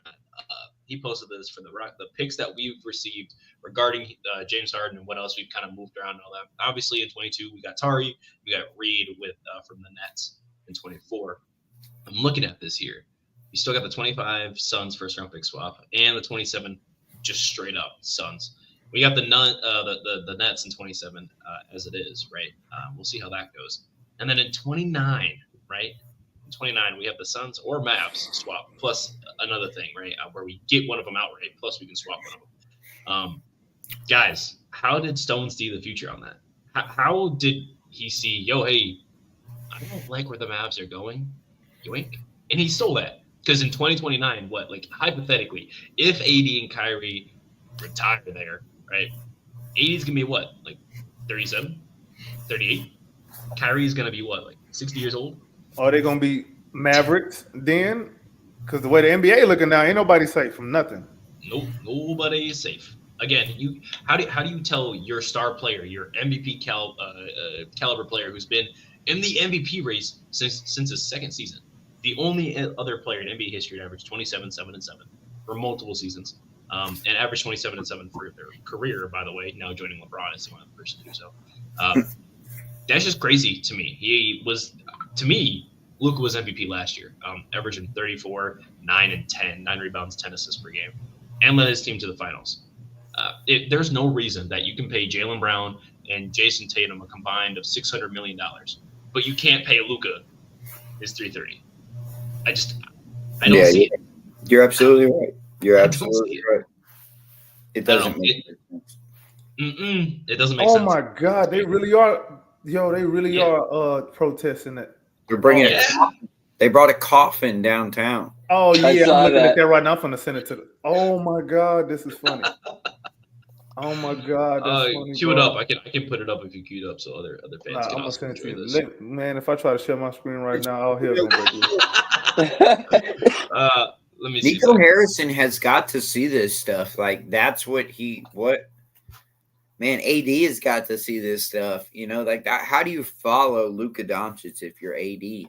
Like there's nothing they can really do. I mean, if these guys flame out in the first round, imagine they're going to storm the court. But if they don't make the playoffs, man, they're going to need extra security at every game moving forward, man. Did you see the press conference of Jason Kidd and what's his name? Jason Kidd, Nico Harris sitting there. Oh boy, did that not look good. Oh boy, Jason Kidd. And then from another perspective too that I'm thinking about now, like how does that look free agent wise? Like how do you look as a franchise now? You know what I mean? Like if I'm a free agent and Dallas got cap space and maybe somebody else has similar cap space and not as much, I'm doing with the other team every time because I'm like I don't trust y'all over there like that. Like don't look like y'all running a good ship. Jason Kidd in that presser looked distraught. He couldn't believe it. Yeah. Oh, and Jason Kidd not gonna stay. He not extending his contract. Oh, hey, the Mavs are playing the Cavs right now. Right now. In the first quarter, 60. Oh my dear God. Matter of fact, I'm gonna make a prediction right now. Maybe y'all gonna think I'm crazy, but Jason Kidd probably gonna end up being a Lakers coach at some point. Shit, I'm trade him all to LA. Come on, Redick had Luka on his pod. Redick was so pumped about this. It's just coming full circle. I don't take JJ Redick serious. Redick and all of them, and 75 to 39 right now. Man, they getting bent over. They dropped the soap real go out bad. on top. The NBA's rigging it. Zach, are you still sure that the Mavs can win this year? Well, nobody's playing right now, but don't get me wrong. They're not my pick by any means. I just think they have the talent to do it. I mean, I don't think there's outside the Clippers, the Celtics and Nuggets, like straight dominant teams right now. Wait. So does that mean we're the best team in Texas by far right now? We've been the best team in Texas by far. Yeah, exactly. But like if you, I mean, I struggle where you Mark find Cuban getting out of this business before it happened. He said he wanted a divorce before he were to trade Luka last year. He sold the team at the peak, like. Oh, that makes you wonder, like, trading right there. What do they know? Yeah, and Mark Cuban, I like Mark Cuban, but he got a little scammer to him. He got a little scammer to him. He's on smart stuff. He's on Shark Tank, Yeah, like, and as a matter of fact, I'm gonna tell you why I got some I like him, but I'm gonna tell you why I have my scammer radar going nuts around Mark Cuban. So you remember when he spoke about tanking and how he would intentionally tank? You mean to tell me he wouldn't know this ahead of time and get out of Dodge before he looked bad? Yep. He already knew what time it was. Mark Cuban is not. He ain't a billionaire for no reason. That's right. He a smart guy. He just talk too much. Like billionaire like that, you supposed to shut the hell up because now you making yourself kind of look kind of shady, which I do think he is. A crazy comment. Come on, bro. Come on, Brandon. Wow. At the end of the day, that's it's just unfortunate for the Mavs. And obviously, I know record-wise we've been the best team, but Luka Doncic is no longer someone we have to play in our division. Yeah, he been doing some bad things to us too. So I'm happy we don't have to deal with that garbage no more. I mean, we've been the best team in Texas all season, but I think the Mavericks implosion that is impending, it's going to happen. When they implode, I'm just curious, how it happens and how can we take advantage? Like, can we go over there and say thank you very much and put it in our little war chest? Like, what can we get out of that? Well, we can probably I don't think that thing is going to last. Probably get Bronny, right? I just said the Lakers stuff. Yeah, but yeah. Isn't it the same year? I think though. Don't we own the Mavericks 29, and that's the pick that the Lakers traded was the 29. I'm pretty sure that's the way it works. Yeah. And there's an inflection point. Next year if Kyrie rees up, it could be this summer. It could be as early as this summer. Like they on blow up watch officially for me right now. They on blow up watch. Not according to Nico. Nico can say whatever the hell he wants. We're not stupid no more. This ain't 1996. He said all the Mavs fans will get over it when we win. That's how you lose fans. I bet next game ain't nobody showing up. People with season tickets, they finna be selling them things. Oh yeah, buy them in Houston. Oh, if I was a Mavs fan, I'd be done. See what I'm saying? I couldn't stand behind that. Hey, Dallas Mavericks, if you want an idea of what a good team looks like right now that doesn't trade away their guys, look down I-45. Yeah. Come on down to Houston. We got a lot of good things. We got Trill Burgers out here. It's pretty good. I'm acting like I'm Houstonian, but you need to move from that country you live in right now, bro. You come down to a real place. We got that here. There's separate rules. You know what I'm saying? Literally, we do that. We got separate rules down here for real. No. But for real though, Houston Rockets community is pretty open. We sure are. We do fight. No Lakers fans though. We don't want y'all. Yeah. No, hey, don't try me. Will, you gonna have words with AK later. All right, you hear that, Will? I don't want no Lakers fans. Come over here, see what happened. Will is saying that he wants the Lakers to win the chip this year after the trade. So everyone go boo that nigga real quick. Go to I talked him down. He'll take the Harden chip over it. I said even over Harden, and he said, "Yeah, you're right, Harden." Yeah. Rockets, Harden, then Lakers. All right. I hope LA doesn't win ever again for the next 60 years, but we know that's not fun. They're not. They're gonna suck the rest of the year. Who's guard Jackson Hayes gonna lock up Şengün? No, it's gonna be Luka. Luka's a defender. Remember, he defended. Man, they're gonna have to put LeBron on. Now they're gonna put Rui Hachimura on him. He gonna get torched. They're gonna try LeBron on him. LeBron gonna get dunked on. Luka, he's not even interested. Luka, last time we played LeBron, didn't Luka hit him or Şengün hit him with the get him in the post? Yeah. Like they're gonna be toast. Every defensive possession, they're gonna be toast, man. AD was the only person playing defense on that team, man. And we seen it. Now, before we keep going here, let's thank Zach. He's got to get out of here, guys. Zach, it's been great having you, man. And can you plug yourself in real quick before you get out of here? Check him out. Yeah, no, I greatly appreciate you guys having me. Anytime you want me on, fun conversation. But catch me on all things NBA, Ball is Life podcast. Try to put out one show a week. We got guests every once in a while.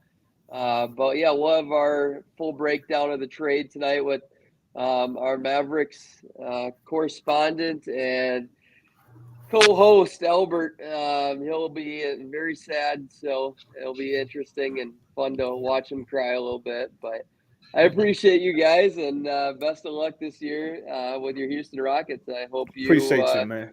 beat everybody besides Minnesota. You lose to us. Hopefully, we don't have to face them in the playoffs. Otherwise, it is. Oh no, I want y'all in the playoffs actually, just so I can hit you up and be like, "How you doing?" AK hater. But again, Zach, we appreciate you, man. Thank you for your time, bro. Yeah, bro. So now it's the final 3 here. We've been going for an hour 20. I was actually going to try to shorten this up and only be a 50-minute episode. But here we go. Half hour later. That's what I get. So it's the big 3. We got Amen, Şengün, and Jalen here talking for the rest of the game. I'm Amen Thompson, by the way, just so we can make that very clear. Yeah, I know. We can tell by that hairline. That's why you Amen Thompson. Amen Thompson. Ooh-wee. That was nice, Mr. Preston. You'll pay for that. I mean, you're already paying for it being an Iowan, but I'll try to bring some karma to you. At least gas is cheap out here, you know what I mean? Is it? Yeah. What y'all paying a gallon? It's like $2.70 right now. It's about the same down here. What you talking about? Really? Oh, yeah. My bad. $2.80. And we have gas stations on every corner down here. Y'all gotta wait every 15 miles before you see one.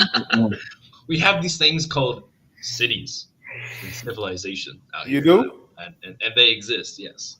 Believe it or not. It's pretty nice. Maybe in a video game. In real life, y'all ain't got no cities, man. Yeah. You even got a governor? You know, we actually are in the government. Way up top. Congressmen and all that. Uh-oh. Let me go find out, man. See hey, we got a fool down here. We got a fool. Ain't no fool. Of course he don't show his. Of course he don't show his face. Yeah, I'm talking to you, Mark. Hey, clean your fingernails. Welcome in, AD. Everybody. What's happening, AD, bro? What's going on? He is the owner of the HtownRundown channel. Of course, he runs mainly the NFL side, the Texas side. Unfortunately, season got over a little early, and check out all that on the NFL side. There's plenty to talk about in the training episode as well. AD, what's good, man? Nothing much, man. Did something happen last night? Something did happen. I'm hearing trouble in Dallas. I'm hearing trouble in East Oklahoma. It's crazy. What's your thoughts, AD? What's your thoughts? Oh man, dumbass trade all around. Stupid, dog. Really stupid. Are you telling me that you didn't dream of Luka and LeBron teaming up? You talking about somebody that don't play defense? Was Nico Harrison the one that drafted Luka, or was it a different GM? I think. Shout out Jay Uso. Shout out. Oh yeah, real talk. Shout out to my man's Jay Uso, man. Big Us. Shout out to Big Us, man, for winning that Royal Rumble. Yeah, I'm a wrestling fan too, y'all. Yeah. Mm-hmm. Yeah. I was watching that thing last night, boy, over the Rockets, because the Rockets was pissing me off. I already knew what time it was. But anyway, I'm curious if Nico Harrison is the one that drafted Luka, because a lot of times when a new GM comes in, they like to just have their young guys because they don't really have a real relationship with the people who are on the court. So I wonder if that plays a factor too. So I'm not sure. Yeah, I wonder. Yeah. I'm trying to look it up right now. It was Donnie Nelson, I think. Yeah. Okay. Yeah, that would make sense. Yeah. Harrison came in 21. So yeah, Harrison. And he drafted Trae Young anyway, because that was a trade. Yep. Yeah. So that is interesting. Yeah, it's very interesting. You end up you win that trade and you end up moving off them. Like, it doesn't make sense, bro. But I'm thinking 2020. But I'm thinking I think they really wanted to kind of blow it up. They just kind of taking their time with it. I think which one trying to blow it? Dallas? Yeah, I think they're gonna end up blowing it up. Oh, well, I mean, they all gonna be 85 by the time. I'm talking about this summer though. I don't think they're gonna wait. They're gonna try to get whatever they can for AD this summer. They said they wanted AD. They can say that all they want. You know what time it is. They said that they weren't going to trade Luka. Literally, like 2 hours before the trade was posted, they had a video of Luka getting out of that. You and I both know when these GMs be speaking, any of these NBA executives be speaking. Listen, man, we had Daryl Morey down here for how long? Lying to us for how long? Certified. He was certified lie though. All right then. Like that's what they do. That's part of your job. Ain't that part of the part PR is lying, bro. Is lying, yo. PR is lying. You a Say professional what you gotta liar. say to make people happy for now. Exactly. Like I mean, we know what time it is over there. Now I'm happy that they in turmoil. Don't get me wrong, but I just hate that they got a lot of people's faces, man. That'd be disturbing me, bro. I'm sorry. I just don't like my intelligence insulted. Hey, you and me both, brother. You and me both. But AD, continue to give me your thoughts on this. Is there anything? I mean, is there anything that we need to watch out for? Are the Mavs even in a position to make some noise? Now, maybe I'm in like this. I'm not saying I want the Mavericks or the Lakers in the playoffs because I want to whoop their ass. Like there's a lot of teams I think we're gonna have a really good playoff series. I want to look. We play the Mavs and Lakers. AP said we play them on the 25th of February. They play each other on the 25th of February. Don't we play the Lakers again, or we're done with the Lakers for the season? No, we only played them once. I think we got them at least 2 more times. Okay. Hey, speaking of, let me cut you off real quick. Sorry, Brad just posted. Everybody I know is canceling their season tickets and abandoning the team for the Dallas Mavericks. Didn't I say that? Didn't I say that? Continue, AD. Continue. My bad. I mean, it's because I got Lakers fans up there trying to justify it and everything like that. Lakers fans in Iowa over here that I've been talking to are excited. They think it's the move that's going to get them the championship. And I'm being 100% serious. This season? Yes, this season. Yep. Lakers fans are some of the dumbest in basketball. Hold on, it's halftime. What? Yeah. Mavericks dropped the soap. Bend over. They dropped the soap, bro. Bend over. This look like they willingly dropped the soap. Okay. What's worse? 91-46 or what was it? 77-27 at halftime. Oh, 77-27. Yeah. How about that? How about that defense? The funny thing about the score, the reason why I bring it up right now, is because the Dallas Mavericks a couple years ago held the Clippers with Paul George, a healthy Paul George, by the way, coming off his playoff league run in 2022, 2021, or 21, excuse me. They held the Los Angeles Clippers to 27 points at half. Luka had 30 at that, outscoring the entire Los Angeles Clippers team at the time. They had 77 points. Just put it out there. It's interesting how the turntables have turned, and now they're down 91-46 at halftime. That's awesome. How about that defense, baby? Defense wins championships, you know. Maybe they should just come talk to Ime. How y'all think the Mavericks actually do for the rest of the season? Like, how do you think the Kyrie and AD pairing looks along with Clay? Are they going to play big? Are they playing AD at the 4 with Gafford at the 5 and PJ at the 3? Gafford is out for another how long? He out for another. Right.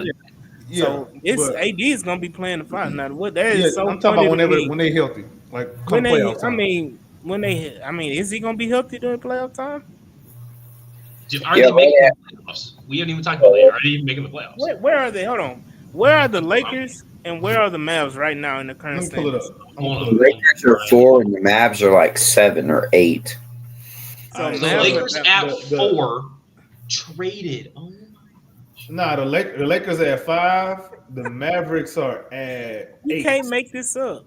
Lakers at 5, Mavs at 8. I got you. I got it right here. All right. They may not either one. They may not make the playoffs. Who, the Mavs? AD's out now. Either one of them. AD's out now. They still don't have a big in LA. You know, they're going to have to run with Jackson Hayes or try to use Rory Hachimura at the 5. Oh, yeah, because they got off of Mo Bamba. Matter of fact, I was going to ask y'all. No. Mo Bamba was with the Clippers. I'm tripping. I'm tripping. I got the wrong LA team.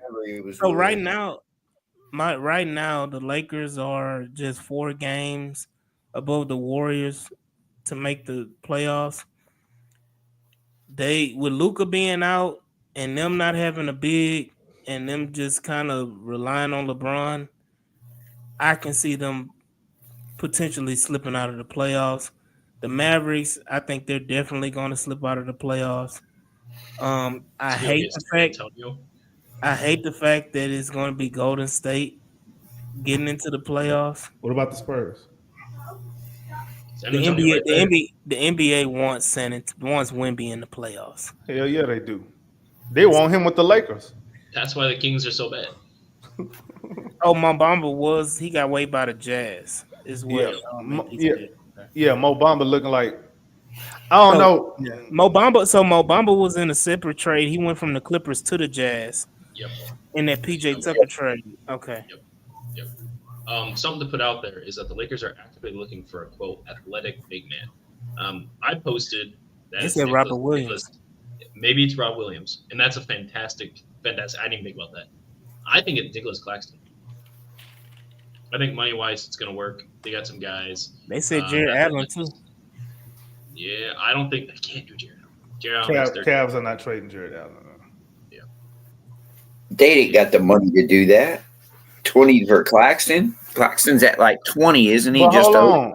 But what if Adam Silver calls them and is like, "Hey, look, I'm gonna need y'all to let the Lakers get this one. I'm gonna give y'all a first number one pick." They're gonna get Cooper. What's his name? Cooper. I'm gonna help y'all out. Hold on. What? Adam Silver finna interfere, bro. I don't trust these dudes. He's gonna make sure LA get their big man. And the reason I say it's Claxton because you got Rui Hachimura, and you got some some other guys. You got Gabe Benson and whatever guys that aren't playing that maybe you can make work. Obviously, I need to run it by money to make sure. But I don't know. Yeah, Claxton to me makes sense. With that, who they had, Claxton's at 27. I don't think they at 27. Yeah. So I don't think they can make that work any which way. They're stuck with guys like Sharp is more of the brand that they're going to have to be going after because especially that they only have one tradable first round pick. I mean, they're not going to be able to get Kessler, not going to be able to get Rob Williams.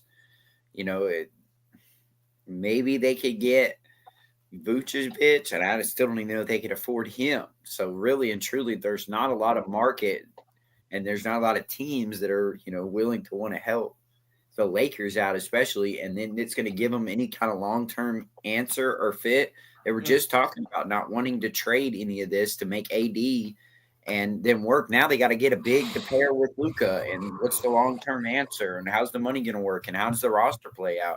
Because right now you're going to have to play LeBron James because now you just got rid of Christie. Which, half of your roster is gone. I don't see it in any shape. I don't see it at all. Can I interest you in Jock Landale and Jayshawn Tate? Yeah, but why would we help them out with a playable big? Even that's helping them? If they're going to give us a first-round pick, yeah, but they're not going to do that for Jock Landale and Jayshawn Tate. So I'm just being an asshole, man. Don't mind me, bro. But I just don't see it. I really don't. With their cap and their books and their picks, they're pretty limited in what they can and can't. So this is what's baffling to me is that, like money-wise, what is your team going to be built around? Because if you're hamstring like that, and even if you just move, in a few years you remove LeBron off the books, you're limited on draft picks. As a Lakers fan, how are you going to build a team? How are you going to build a team around Luka Doncic in a few years, supposedly when LeBron retires after next year? How are you going to build an actual competitive team with no draft capital, with no money? How are you going to do that? How? Nobody's going to make a superstar trade for peanuts like you just did. Yeah, and then not to mention there is no real free agency anymore. Like you can tell me all day long that there's going to be a free agent that's going to go sign in LA, but where? Who? Everybody was talking about Luka Doncic. Everybody was talking about, before that it was Giannis and Joel Embiid. All these guys are signed 5+ years on in advance. I mean, I just don't. They should have got Gafford in the deal. I got it. Yeah, I got it. They can get Claxton if they're giving up Rui Hachimura and Austin Reeves. Then you have You have Luka Doncic now. You don't need Austin Reeves anymore. I'm gonna ask y'all this. Right there. But there's another big man that people aren't really talking about that I believe is going to get moved sooner or later. I'm anticipating this trade deadline. DeAndre Ayton. He makes too much money. He's making 3-team deal. Because they also got they have sort of a log jam at the perimeter. Like they can. I know they're gonna want to try to get some off of Anthony Simons, and I know they want to get off of Robert Williams. Them 3 guys that they can move. There's gonna be some movement on the chessboard going around this coming trade deadline, man. So, but to get him there, you have to give up the contracts. Still have to go out the door to maintain a roster. Yeah, it's great to get these guys, but to get there with the money, kind of like you said, throwing up Rury and Austin Reeves, you don't even have Luka right now, so you're gonna have to at least put together a roster. Like I said, Bronny James could get minutes because.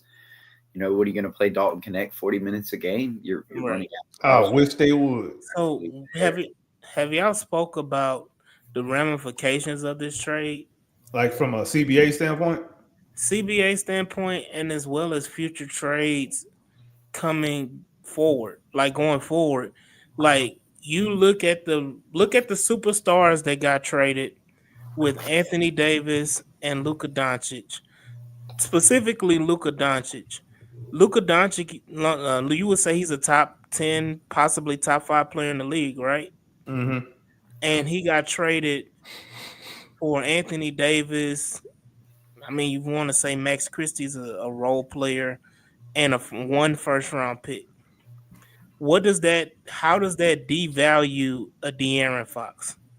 How does that devalue, the other Jimmy Butler and all of these different trades that these teams are inquiring, trying to, do frameworks for?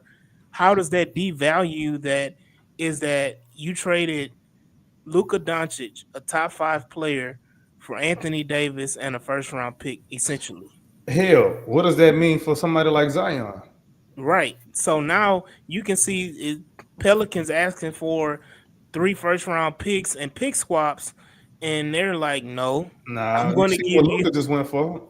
Right. Exactly. So that's a bigger story, and going forward, it's going to cause when the CBA is up and they go back to renegotiate the CBA, I can guarantee you it's going to be a lockout. 1, non-guaranteed contracts is going to come into the fold now. Somebody else brought up that point too. I can't remember who it was, but yeah, man. I mean, shorter contracts, non-guaranteed contracts. Shorter contracts are going to be the norm. So the Sengun and Jalen Green, well, the Sengun got a 5-year, but the Jalen Green deal is going to be more of the norm going forward. Kind of like and I hate to tie the NFL in because I know I'm an NFL guy, but NFL is like that now, where they're doing 1 and 2 year deals. Nobody's getting these extended 4, 5, 6 year contracts anymore, and I don't see that happening. I don't see that happening in the NBA unless you're on that level. If you're on that like budding superstar top 10 level, I can see you getting those 3-year contracts and stuff like that. But unless you're like a top 10 bona fide top 10 player, you'll get the 5 or 6 year contracts. But going forward, I think that's what the teams are going to start to strive at because of the Jimmy Butler situation and because of this Luka Doncic trade. Man, I think that all bodes well for the Rockets because we got a bunch of guys that we might be able to keep. Hell, I'm not mad at that at all. Mm-hmm. But with that, what you're bringing up, would that stalemate the market more than anything? Because if you're Danny Ainge, you're not going to just do, you're not going to just do Kessler for 1 first. You kind of set that market, and you call him and say, "Well, Luka was just trading." And he goes, "Look, I'm not Nico Harris. I don't, I'm not going to just do something just because that idiot did." And therefore, like you said, does it lower and reset the market and kind of put player empowerment down a little bit and kind of try to, market, try to give it back power to a little bit back to the organizations. But the players are still going to buck that. And they're not going to just say, yeah, okay, yeah, we're going to all of a sudden accept these lower deals across the league all because one guy made a bad trade. I think it's just going to go down as one of the worst trades in NBA history. And I do agree that it does have a reset of the market value type thing into it, but I don't think that it will hold. I mean, you're telling me that Pat Riley is just going to say, well, yeah, the Luka deal was just, that made more sense to me as well. No, I think that they'll still have, that big value, and it's just going to take one more trade to reset that. So, if Fox goes for 4, then we're right back at it again. And that's where we're all going to be pointing to. So I do think that might lend to a stalemate, though, because of what you're saying happening so close to the deadline, is because now they're going to be on the phone talking about, well, wait a minute, Luka was available for this price. And now, no, but that's not, it may lend itself to, a little bit weaker of a deadline because everybody's a little bit in shock value about what just happened. And they're not really sure, what the market does hold, especially with the new CBA going forward. So money wise, right? We were talking about DeAndre Ayton. That works too. You don't have to send out 3 guys. This, I don't know, getting Luka opens up the possibility of Austin Reeves getting the hell out of here. If one opens up, and this is my theory, right? Because we were talking about the Lakers and the stars and this and that. Bronny James is here, and I hate that man more than the next guy. But LeBron is here, and they have to play Bronny. They're forcing Bronny in these minutes here. Did you see what the stats are posting? Right? I know, bro. I know. I'm not saying that Bronny's a star. I'm not saying that he deserves it. I'm not saying he deserves it. You're Preston here today, buddy. You're trying to trade away all the top or all the bottom end of their talent and try to be a very top end team. Talking about 8. But that's LeBron's team. That's if you look. What LeBron does. That's LeBron. That's what LeBron has had all the time. Even when the Lakers won the last time, it was him, AD, and a few other players, and then it was just a whole bunch of scrubs and role players. Like every team he's had is Rondo, McGee, Howard. Look at the they had KCP. They were not holding up for a whole season. They were not holding up for a whole season. No. But then COVID happened, right? COVID happened, and I'm glad that it all leveled out. It all went okay, but COVID happened, right? Shout out Kobe Bryant stuff had just happened too. Right, that was still fairly recent and fresh in everyone's minds. Damn, Kobe died right before COVID. Yeah, and there was still is that same season? There was 4 months of no basketball. Yeah, but with all due respect, I mean, Rondo is not shit. Dalton Connect is not Rondo. Jan Vanderbilt is not JaVale McGee. Howard and Cleaver are no comparable match. You're moving these guys around. Right now, the best option, and they did it last night, was to put Rui Hachimura at center. It may work for a little while, but we've seen what happened to him in the bubble in that very situation when we tried it in Houston. And then we're talking beyond that. We're talking about Luka coming back off of injury, probably about 270, 275, have to get into game shape with a 40-plus-year-old LeBron and, and some mixed match parts. No, yes, you're right. LeBron did carry a Cleveland team with nothing to a championship, but that's not what they have here. They don't even have a 25-year-old LeBron. They have a 45-year-old LeBron, and now they broke down Luka, who the Mavs just traded, and we don't know why they traded. Oh, the disrespect, dog. I agree. Yes, but I just don't think that they're going to – their moves are just what AK said. It's going to be a Jock and Tate for a Vanderbilt. They're going to have to take those guys and extend them to be 2.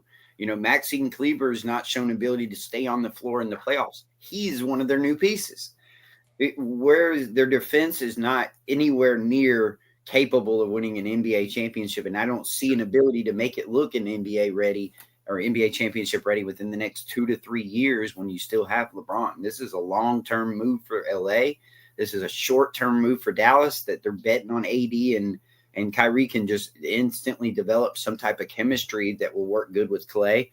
But I don't see it either. I just don't see any win either way. I honestly think this will water down the league, if anything, and kind of put all the picks in the hands of teams that, are rebuilding or forcing themselves, to come off of a rebuild. The Jazz, Portland, the Washingtons of the world, and then they're still trying to present the Lakers and Dallas and Phoenix as the faces of the league. And it's just, bodes negatively for the league in general. I want to say that you're thinking clearly and you have logic behind your reasoning. And then I want to remind you that we're talking about the Los Angeles Lakers. Yeah. And LeBron James. With that being said, look at how the Lakers have been building themselves the last 3 years, right? They kind of got lucky with Austin Reeves. Like, let's be honest. Yeah. He was a diamond in the rough. He's been great for them. He's improved every year. He's been great.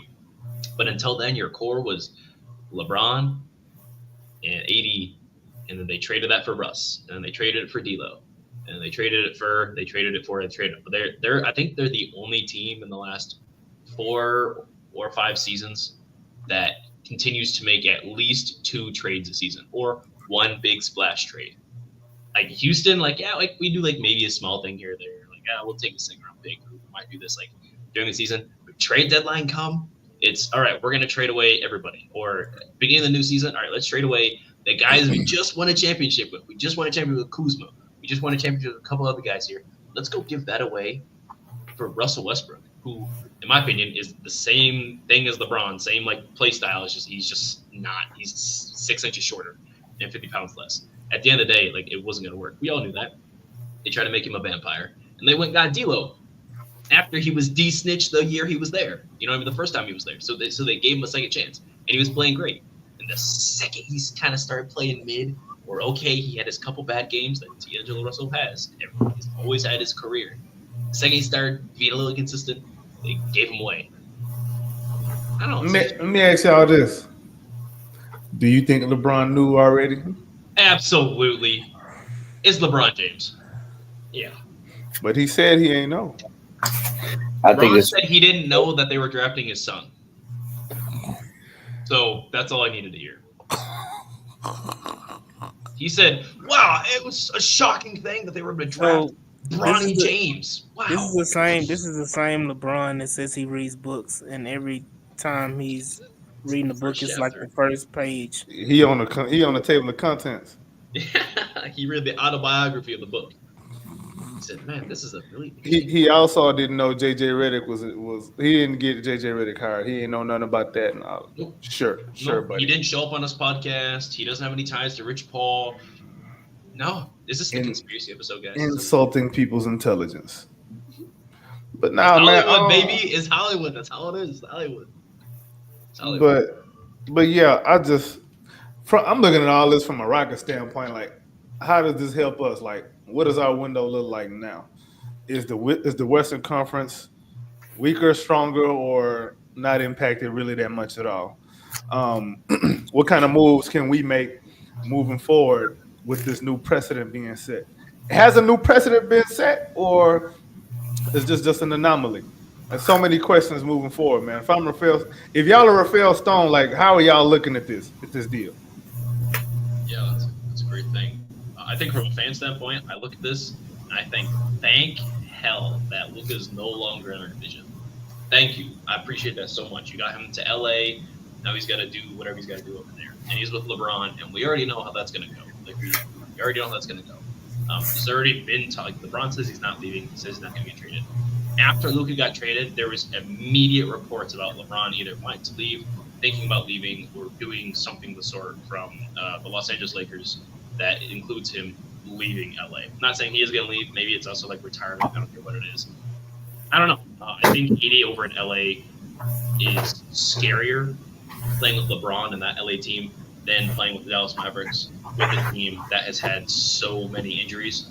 You got Klay Thompson. He's always hurt. Kyrie's not like always hurt, but he's been kind of banged up these last 2 years. He gets nicked up. You know what I mean? That just happens, right? He tries to be a physical player. And then you got Anthony Davis, the king of my knee hurts. He just played a career high games last season. Is that going to hold up this season? And if it does, What is it going to look like in the playoffs?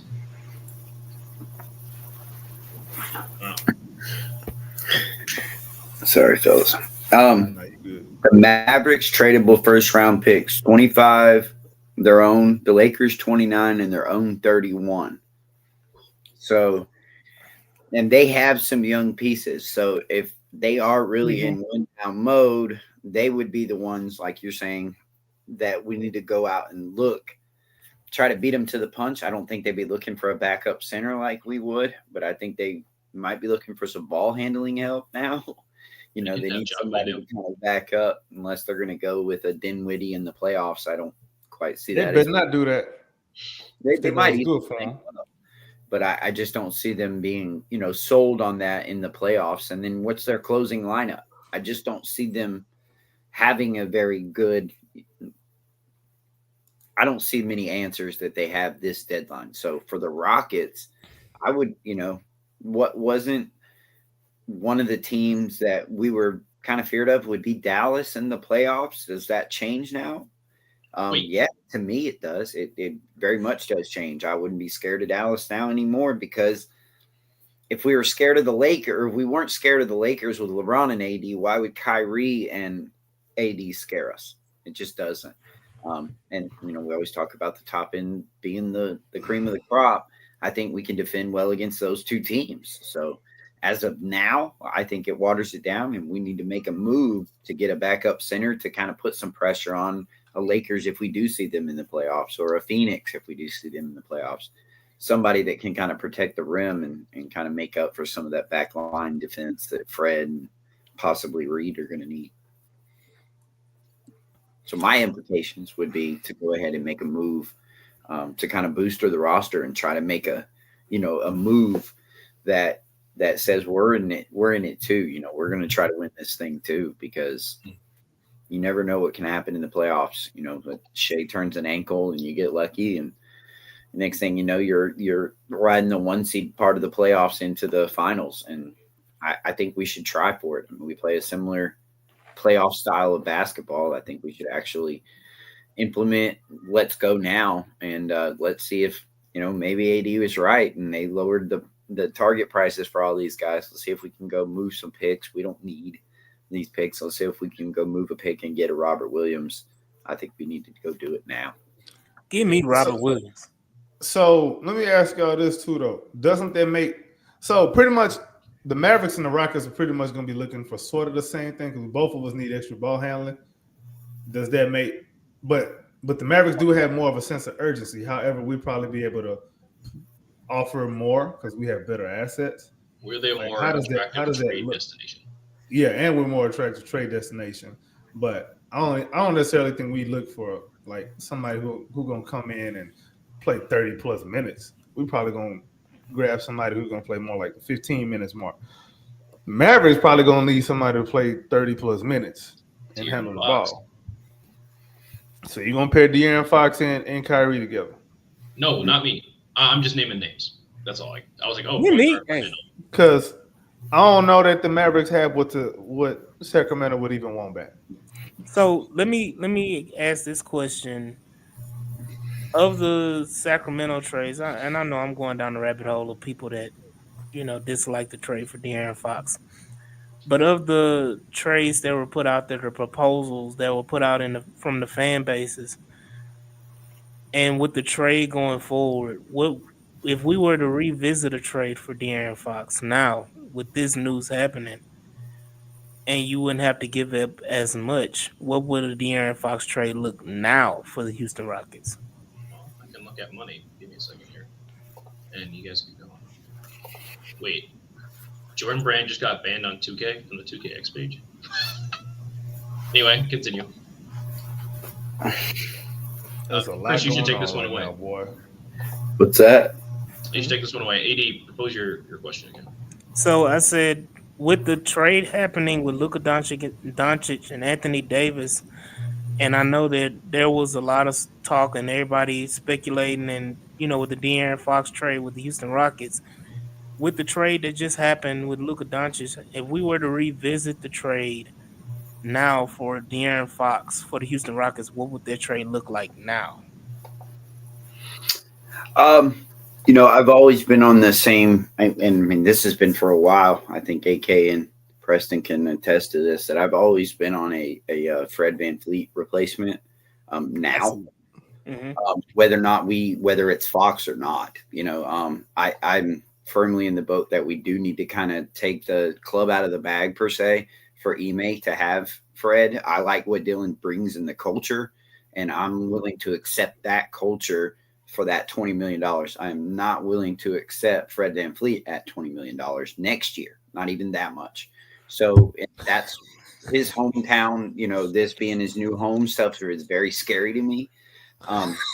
Even with the new CBA. Well, am I right? Who would you rather pay $20 million? If you had the choice, who would you rather pay $20 million to long term, or for the next year? Okay. My point. And so why not go ahead and rip the Band-Aid off per se and see what happens? Yes, I know it'll be a struggle. Yes, it may even tear down this year. Let's say we did it this year and it wasn't for a Fox. Yeah, we may not have a very good year the rest of the season. But that sacrifice to me is way better than going into next year wanting to decide on Fred VanVleet, whether we want to keep him for 2 or 3 more years. And now we're having discussions on who we're going to have to move so we can max Amen, and whether or not we can have to get off of Fred, and whether or not we do take Fred out of it, whether it still is a problem. So we still will have the same questions going into next year, next offseason, going into the season, if we kind of keep Fred around. And so if you allow Stone to still, or allow Ime to still have an argument for Fred in the offseason, I think he'll make it. And I don't think that I would be a Fox. So I'll wrap it up with this. I would go Fred and possibly Reed along with some picks, and I would try to save. And actually, my picks that I would be sending back would be a little bit closer in the future rather than the long-term stuff. I would like to keep on to the Phoenix stuff. Hey, maybe they like the idea of having the Dallas one pick, and maybe an early, what would be like a 25 or a 26 Rockets pick that would be in the late 20s or something. And they would take a Dallas pick and that, and Fred, and a prospect. They would call that good. Personally, I think that would be better than what they can get from San Antonio. It would give them an opportunity to kind of win this year, see what DeRozan and Fred VanVleet can kind of carry out with the bonus. Who would you want to have, Chris Paul or Fred VanVleet at this point? Chris Paul. Right now, Chris Paul. I'm sorry, but Chris Paul. I'm sorry. Fred VanVleet. Fred is younger, and Fred can, give an opportunity, put the ball in the hole better than Chris Paul at this point. And he can get your guy into spots. He could get Wemby into better spots than I think. Chris Paul can make every pass. Fred VanVleet does not. I mean, this is the thing. When you look at what the Kings or how they're operating, how they're winning right now, De'Aaron Fox can't make every pass.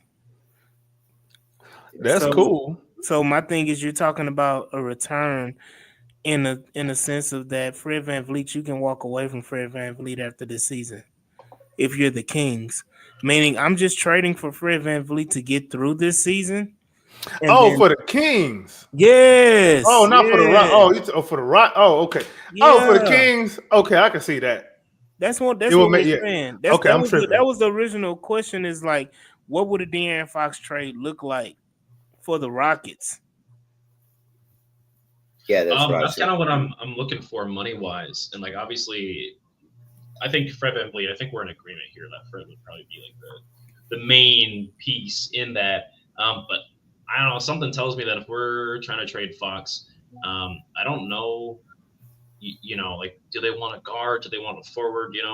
I'm interested in what they would be thinking.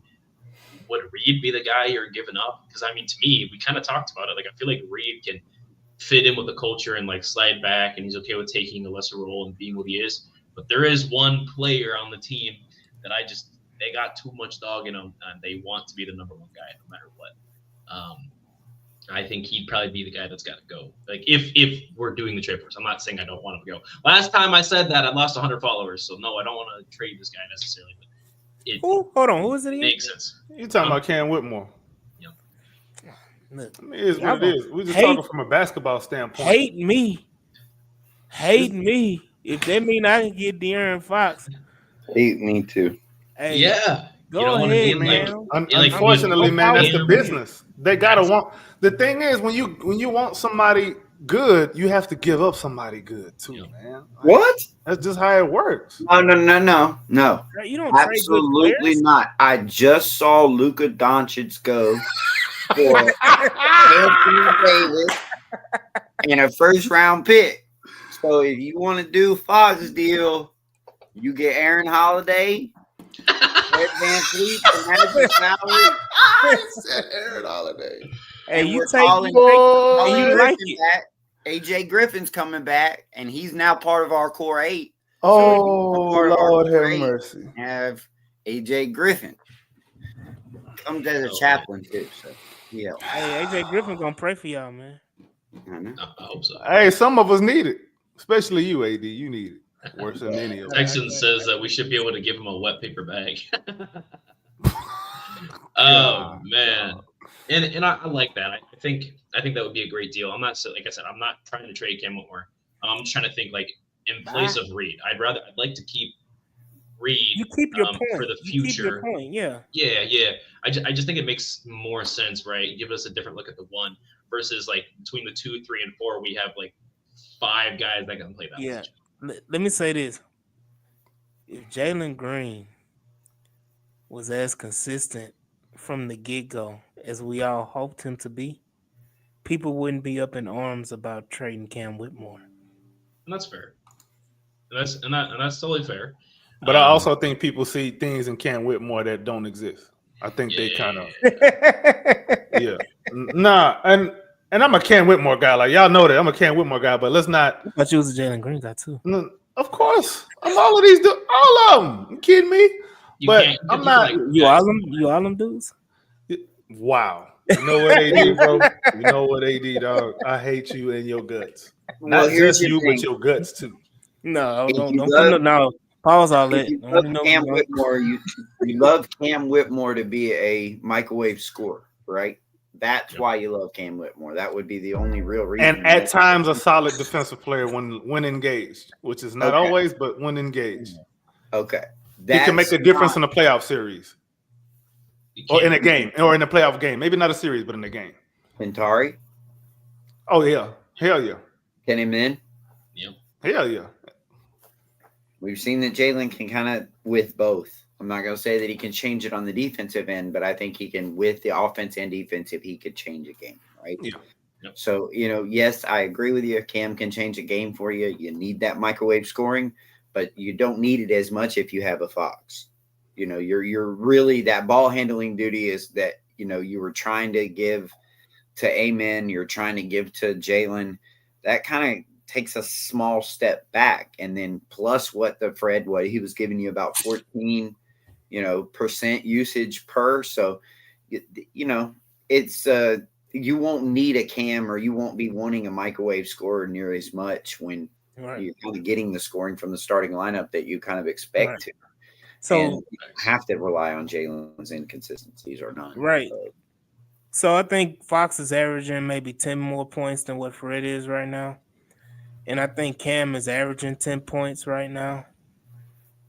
Y'all fact check me if I'm wrong or not. But all in all, I mean, that averages out if you want to just the points that you gain from Fox, because Fred is not a reliable scorer at all at this point. But Fred knows how to score, but Fred is not a reliable scorer at this point. So the points that you get from Cam or whatever, you can just supplement that like Chris is saying with freaking De'Aaron Fox. Fox will get you 30. And to me, adding this trade always reverse back to De'Aaron Fox or Devin Booker or whoever, because that seems logical.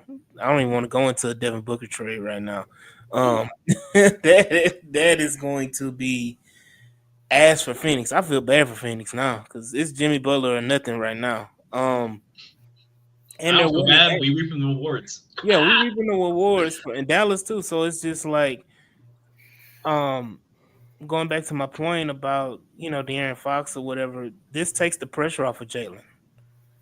Like, and Jalen may thrive with less pressure. When Jalen, we've all seen it. When Jalen plays free, Jalen can activate and go crazy. So what if you have a proven scorer knowing that you don't have to be Captain Save-A-Ho at the end of games to, we don't have to rely on, yourself to just take over a game at the end of the game to win. I mean, if De'Aaron Fox is taking those shots in the Memphis game, we win. I would say that I would love for it to not be Fred VanVleet. That's all I want to say. Is like, again, don't get me wrong. I actually fuck with Fred VanVleet. I think he's been, we got our own comments about that. But if I had De'Aaron Fox in some of these losses instead of Fred, because like we've looked at, I think there's 5 losses out of our 16 right now that I can recount and go back and say, hey, Fred, in the last 2 minutes, you did this. You know what I mean? I don't know how often you can say that about Fox, but he was almost the new awards, right? Just kind of giving them out, but almost a 2-time clutch player of the year, right? And he's been great. He's been pretty good. But somebody brought this up, and this isn't me. Okay, this is someone I'm talking to. They said that Fox is not a winning player. Put a name on it. He's only been to the playoffs once.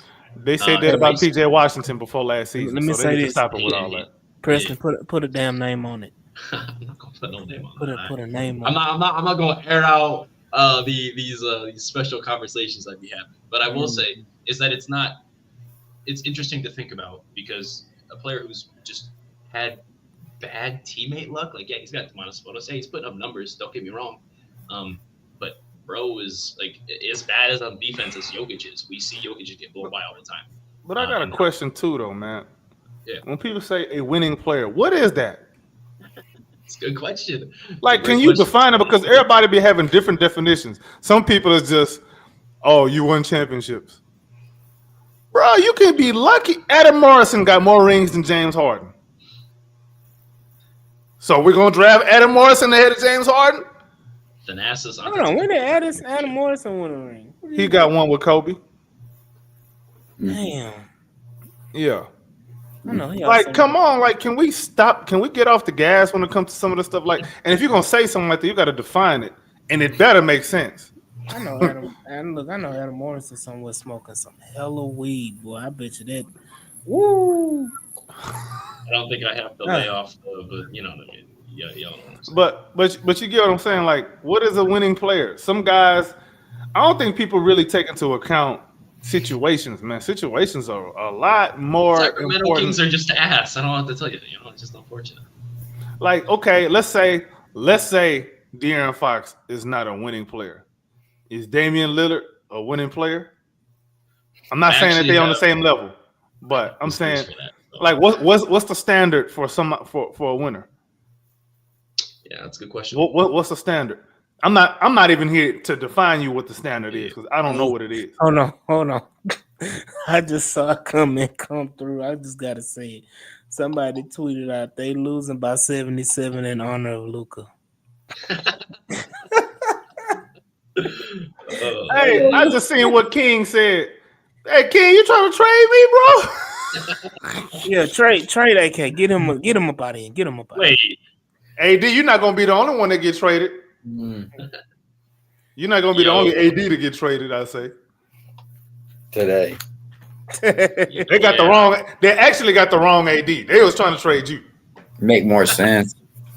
That's more equal. That's not equal value for Luka. Obviously, that they probably got to attach like 8 first-round picks. Oh, he looks sad, boy. He already.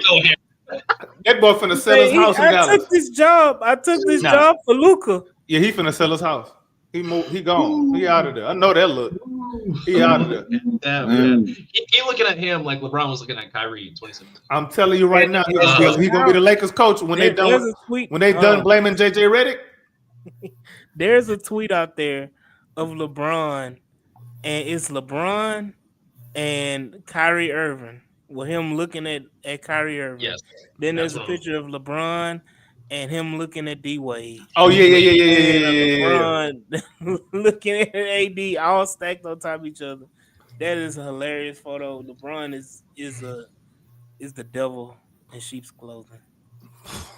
But he ain't know nothing. He didn't know nothing. Hey, let me ask y'all something. Hey, what's up, Chris? Wait, now Jason Kidd, y'all are saying y'all feel bad for him. He's just as stupid. There is not one thing you can give me to go out there at that press conference. I don't care if I'm the coach or not. No, you traded Luka Doncic, and now you're going to go tell him that I didn't know about it. You're going to go out there by yourself. I am not going to be on the rest of memes for the rest of my life for something you did. No, you're going to stand out there by yourself. I am not going to stand there. There's nothing you can give me to stand there after trading Luka Doncic for peanuts. He's going to be the Lakers' next coach. I'm telling you, when LeBron retire, because once LeBron retire, ain't nobody else going to be saving JJ Redick ass. Hold on. What's funny is that a lot of Lakers fans hate LeBron, and they just was like, we can't wait. And their narrative is they're excited because they can't wait for LeBron to retire so Luka can take over as the franchise player. And then my comment back to them is that this just rejuvenated LeBron. LeBron is about to play another 5 years. Boy and a half shit. LeBron. That fit is wonky. Because now one of them want to do nothing off the ball. But they want to have the ball all the time. According to Chris Haynes and all the other insiders, LeBron is a fucking clown. They always want LeBron always wanted Luka on his team. Kyrie was trying to get LeBron to Dallas during his free agency period, so that they can all play together. Yeah, no, I brought this point up earlier. This is what I was talking about earlier. It kind of minimizes waters down the West because LeBron is exactly going to be rejuvenated. He's going to feel like he doesn't have to do as much offensively, especially, and they'll try to trade that one pick. They'll try to get there, try to get good enough, and then LeBron will talk this. Oh, he's going to be on my regiment. He's going to slim down. He's going to be like me, and they're both not. Yeah, exactly. You're right. Who takes the last shot? Exactly. No, I'm not saying that it'll work. That's why I'm saying that it waters down the West. It really does shorten Dallas's window. And then it's pretty much Dallas of 2 years ago when they had no assets and nothing to put around Luka Doncic. That's pretty much what they got, man. They don't have anything to upgrade this roster. We talked about it earlier. And yeah, exactly. The whole world loves it when the Lakers lose. I can't wait to see LeBron just standing in the corner and being treated the way he been treating people. Go stand in the corner and wait till I kick you out the ball. And you better make it. You better make the shot or I'm trading you. I can't wait.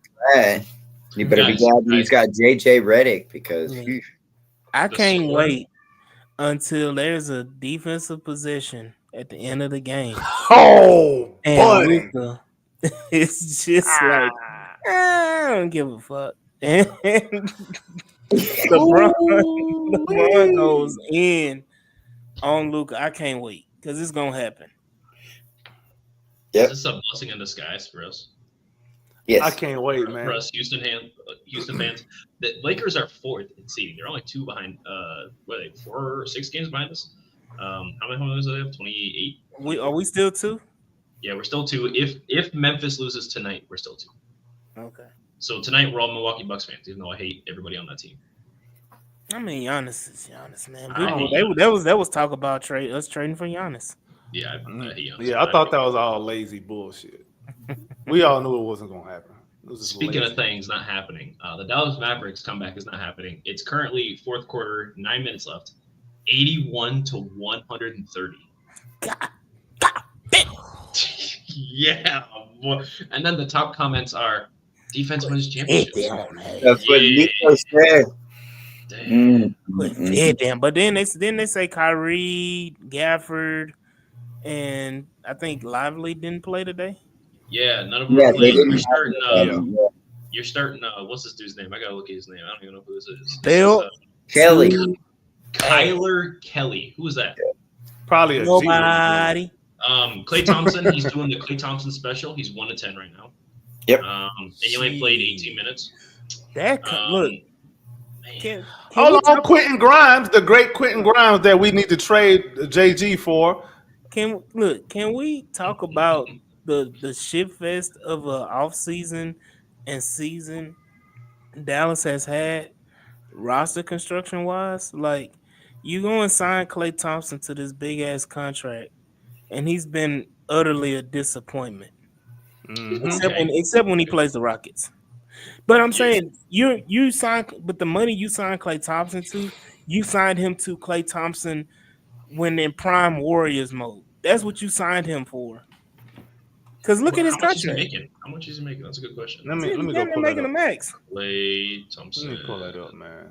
Dallas Mavericks. All right, Klay is making $50 million. He's making 17, rounded up. 17's. Oh no, that's less money than Dylan Brooks. Hold on, he making 17? Yeah, he's got a 3-year 50. Yeah. Oh, well, never mind. He's making less than Dylan Brooks. Just disregard what I just said then. Yeah. I don't know what the hell you talking about, AD. You sitting up making up shit. But I'd argue that's still a bad contract. It's not an expiring. You can't get off of it without adding an asset. You don't have assets to add to it, and you're going to have to play him. And he's a cone on defense. And if he's especially not knocking down shots like he's not doing this year, it's just another one that you have to sit on the bench for $50 million. So hold on. Somebody King just put in the chat Jimmy to Dallas. Now we talking about Klay Thompson. Will Klay Thompson go back to Miami in a Jimmy Butler trade? I would think he's gonna have to. He's the only one that's got the money. He's gonna have to. It's probably gonna be him and Jaden Hardy. Him and Lively, they may do that. Yeah, they're probably gonna do Gafford though. Okay. Well, because they want to play Bam at the 4, but they got Khalil Ware. Khalil Ware is coming on, by the way. Yeah, I was a Khalil Ware guy. It's on record, so it's just FYI. Yeah. So I don't know if that even makes sense. Like, there's so much that you would think. There's so much going on in the NBA right now. Like, you don't even know what deal makes sense no more. Every deal that probably happens this week at the deadline is probably going to be a bunch of head scratchers, man. Yeah. I don't know what to say. This is interesting. Do we have time for a trade deadline show this week, bro? We can make time. I'll try to find time on Thursday, man. I don't know, because the deadline is at 2, and the wildness is going to start like at midnight. So, we'll figure it out, man. Thursday afternoon, we need to do that. Yeah, we can figure it out. We'll figure it out, man.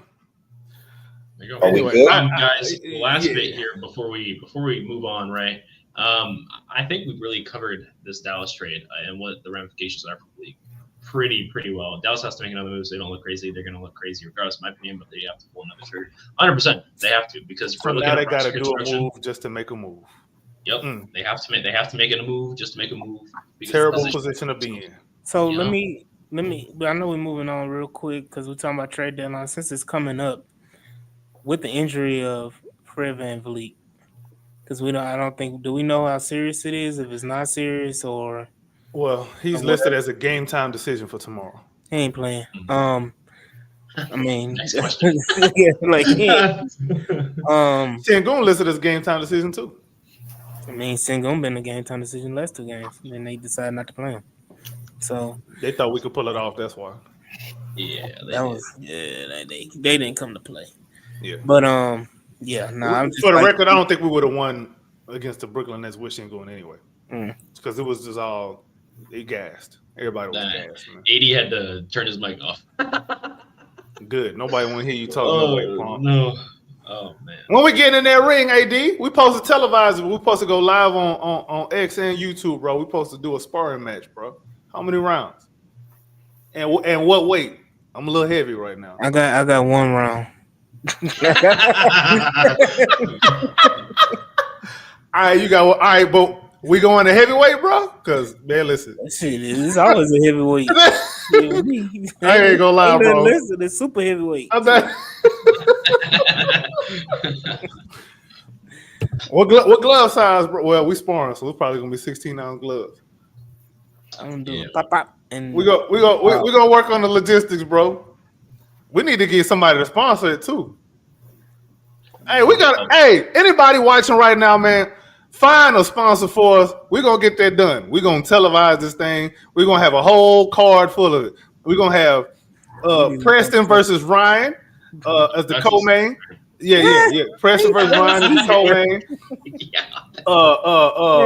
I'm gonna have, but who? Man, we gonna need some referees. I'm gonna pull up in some Jorts and Tims. Boy, that's the most Philadelphia thing I ever heard in my life, bro. That's how what's the name pulled up to the fight last night, Stephen Fulton. That's why I brought it up. Hey, tell me you watched the fight last night, the Benavidez versus Morrell fight. Yeah, that was a banger. Mm-hmm. That was a banger. Both of them is dogs, man. No wonder Canelo don't want to see that one though. Anyway, we ain't gonna go there. Don't get me started talking about some combat sports because you think I talk basketball? Get me talking about some combat sports. You gonna see?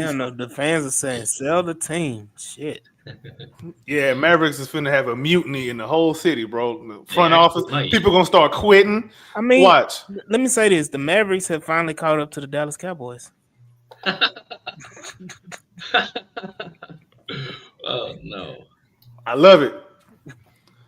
Yeah, how does that make you feel? Okay, ain't you a Cowboy hater? Oh yeah, I was just in Dallas a couple weeks ago making fun of everybody, just knowing that I might get beat up, shot, all that. It's this video the guy said every year we make a prediction, and at the end of the year for next year, and I put it in an envelope, and I reopen it every year, to show if I'm right. He said I've been right for 20 years straight, and so he goes and he opens up the envelope.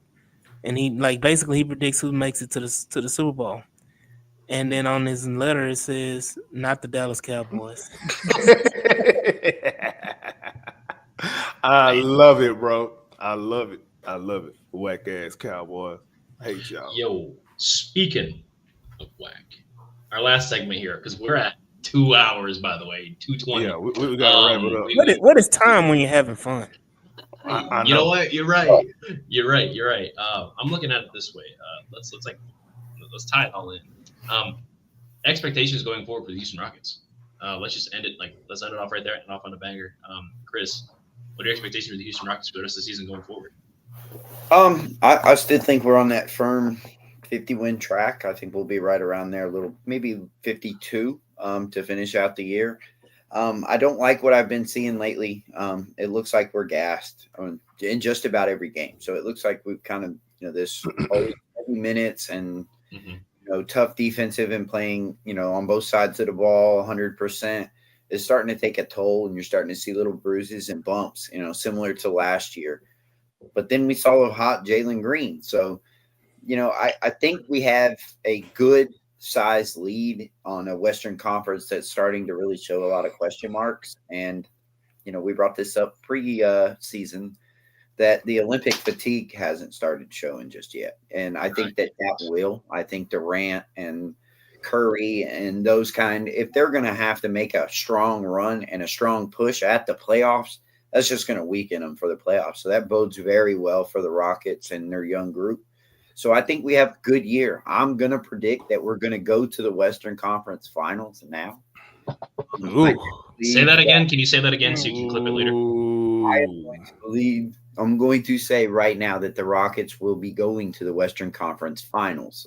Okay. I just don't think that there's too many teams that have a lot of good chemistry that they can kind of point to and have a good defense to back it up. I think that when the Oklahoma City starts to get some of their guys healthy, they're going to have to figure out how to play with both of those bigs. Therefore, down what's been going and what's been working for them. And that, seems to cause problems for teams, especially young like that have never played together in the playoffs or played well. So I think we're going to get to the Western Conference Finals by a pretty decent, kind of an easy route. I think we'll get I still think we haven't seen a lot of the injury bug hit some of these teams, and I think we'll start to get healthy at the right time. So I think that we're on track to be a very, very good second half. Well, before we get to the next person on that, I wanna ask, who do you think if we go to all the way up there to the Western Conference Finals, who is the main contributor to that reason? I think it's Alfred Şengün or Amen Thompson. I do think that Jalen is starting to be where a 25 to 30 point guy, fairly consistently, even when he struggles. That's the sign to me. When you have a bad night and you're still putting up 25, that's what you're asked to do. That's the main why we have Jalen Green, and that's what we ask him to do, to be a shooting guard, to be a scoring guard. Sometimes it might not be efficient, but at least he's giving you what he can, and if it's going to be a consistent 25, we can work with that. I do think the health of Fred does matter, but I just think that we need to start looking into the direction of seeing if we have a Fred replacement in Reed, whether Amen's on-ball creation is going to matter, something along those lines. So I do think, totally, I think Amen would be my final answer, but with Şengün, real close behind. Just simply because of how much, Amen can affect the defensive end. Yeah. Interesting. Amen is an interesting answer. AK, Rockets expectations for this. Okay, so Chris brings up a really good point about the chemistry thing. Because I'm looking at the standings, I'm trying to figure out who we would be not favored against. Mm-hmm. And I don't really see anybody. The one team I think that could probably give us some fits is the Clippers. Outside of them, I think we ride it all the way to the Western Conference Finals. I think 54 wins is it could be on the table.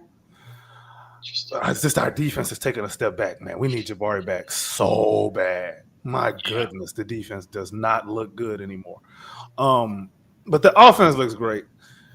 Now, in a playoff series, every playoff series to me, it's always gonna hinge on how Jalen Green does, because I think Amen Thompson can be schemed. Alperen Şengün can also be schemed. Why? Because neither one of them is doing anything outside of the paint. So you make yourself easier to guard. And Amen Thompson, I don't think he's ready yet to actually be the guy yet, especially in the playoff series. As far as if you just look at the tools and you look at the precedent that's been set for generations and generations, Jalen Green's skill set is the one that is going to be the one that we would have to rely on, and it has to be there and it has to be consistent from series to series, from game to game. Yeah, he'll have a bad game here and there. Everybody will. But Jalen Green is the guy that I think is going to have to be the linchpin behind all of that. Even if some series it's a little bit harder than others to deal with, it's gonna be all on him, because truth be told, if he's not playing well, we still don't win. Well, not that we don't win, but the games look a lot different. He has to play well for us to look, incredible, which is why we look incredible now, because he's been playing well. So it's gonna be on him, to me. Yep. I agree. But hopefully somebody get lucky and beat OKC, for the love of God. That's the one bad part about Luka being gone, is because that was the one guy I could trust to beat the Thunder. But now he's gone, and that's the one downside. So, So you think who's like if we go to the conference finals, is it on the back of Jalen? Not necessarily on the back of Jalen Green, but is he the key? No, it's on his back. I'm putting it on him. Number 2 draft pick. Okay. All right. Okay, I like it. I'm putting it on him. Some men love. Okay. End it off with AD, man. What are your expectations for the Rockets going forward for the season? Whenever you want to start talking about AD. Jayshawn Tate. There we go. There it is. Hey, fuck that. My bad. Hey, Jayshawn Tate step back to win it all. No, fuck that. All in all, man, I think this Rockets team is 50+ wins for sure. To the moon, baby. We're going to the finals. Fuck all that. We're going to the finals. Hey, man, I'm with it, bro. Okay, what's the path to the finals in this way here? OKC gets upset. Okay. In the second round. Goes? Yeah. By OKC gets upset. Memphis. Wow. So Rockets Grizzlies in the conference finals. There you go. That's box office right there, boy. That is box office. It's a bunch of stuff down the line. Oh, yeah. Mm-hmm. I think the Wolves upset OKC. I don't know why, but I have this gut feeling, and this gut feeling told me that Jabari wasn't going number one, and he did. He told us a 3.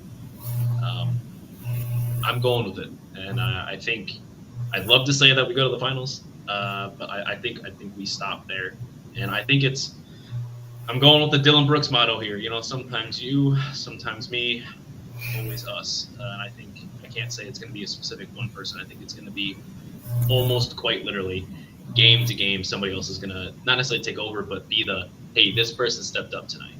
I think we're going to get like in the playoffs. I think we're going to get a lot of good minutes from TB. We're going to get a fair amount of good minutes from Fred.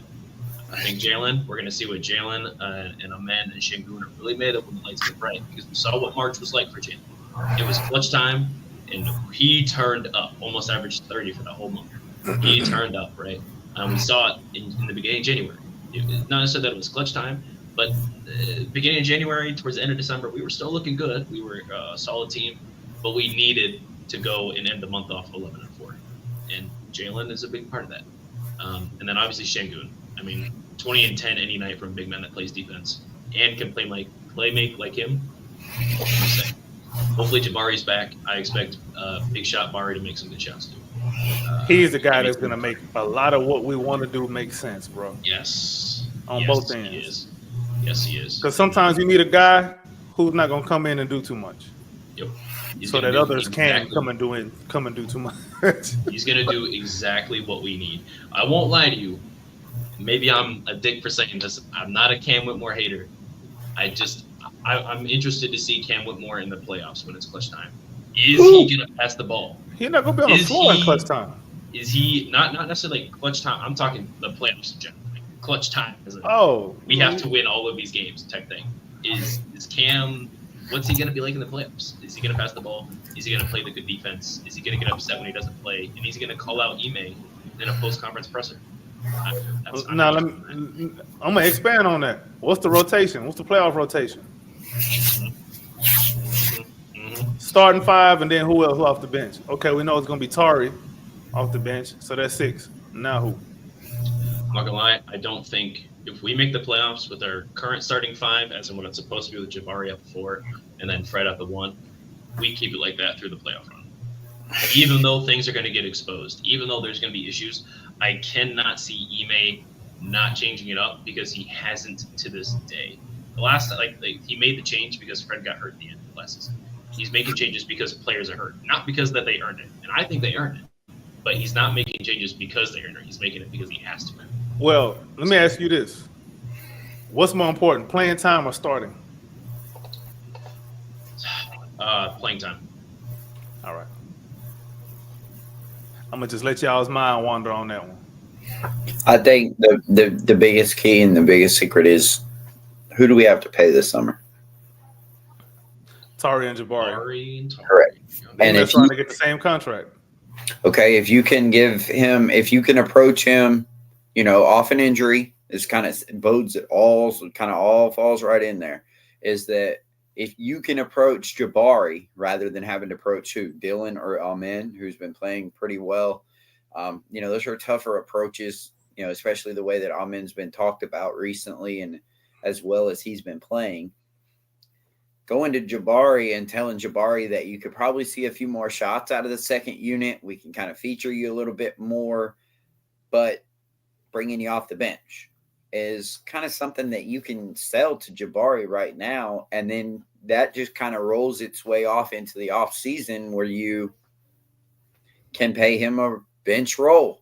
And if that's, if that's what you can approach him with, it makes it all easier. It all kind of slides in nice and simple where you can kind of, keep Jabari's contract to a minimum as best you can by just bringing him off the bench.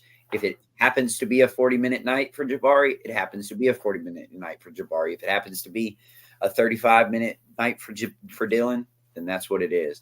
I think the playing time is what they look at, but I think the overall starters plus this and that was a good organizational call to keep Jabari on the bench when he comes back. That's fair. That's very fair. AD, what you got, man? Anything on No comment. that? Perfect. The smartest thing you said all day. To be fair, I don't agree with it. I think that it should be we should turn these keys over. But I think that Fred should also come off the bench. I'm a little bit wild in that thinking, but I just do believe that we need to lean into that. The youth development is something that we're just kind of bypassing, hoping to win. And, that Band-Aid's going to have to get ripped off. And I don't want it to be ripped off and us not know the answer to a $40 million player, in Fred. So I think if we need to find out what we have and what we will do, if it's a 45-win team without Fred, then we need to know that now so we can adjust and work its way there. I know that the playoffs are a great indicator and, show an example, but I don't think we'd learn that much from having Fred or if we actually may learn some more questions, whether these guys need Fred. So, what if Fred wins a couple of games in the playoffs and we go out in the second round? Then we're having conversations about a $20 million Fred for 2 or 3 years. And is that the limitations that we're looking forward to, for long term? So I don't think that it's a good idea to bring, Jabari back from the bench, but I do think organizationally it does make some sense, to be able to pay all this core 7 stuff.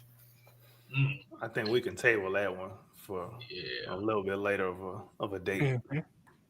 Wow. Well, that was an episode. We had a lot of guests. We had a lot of things popping in and out. I appreciate 300 watching live. Yeah, we got 312 right now. Shout out to all of y'all. Y'all welcome.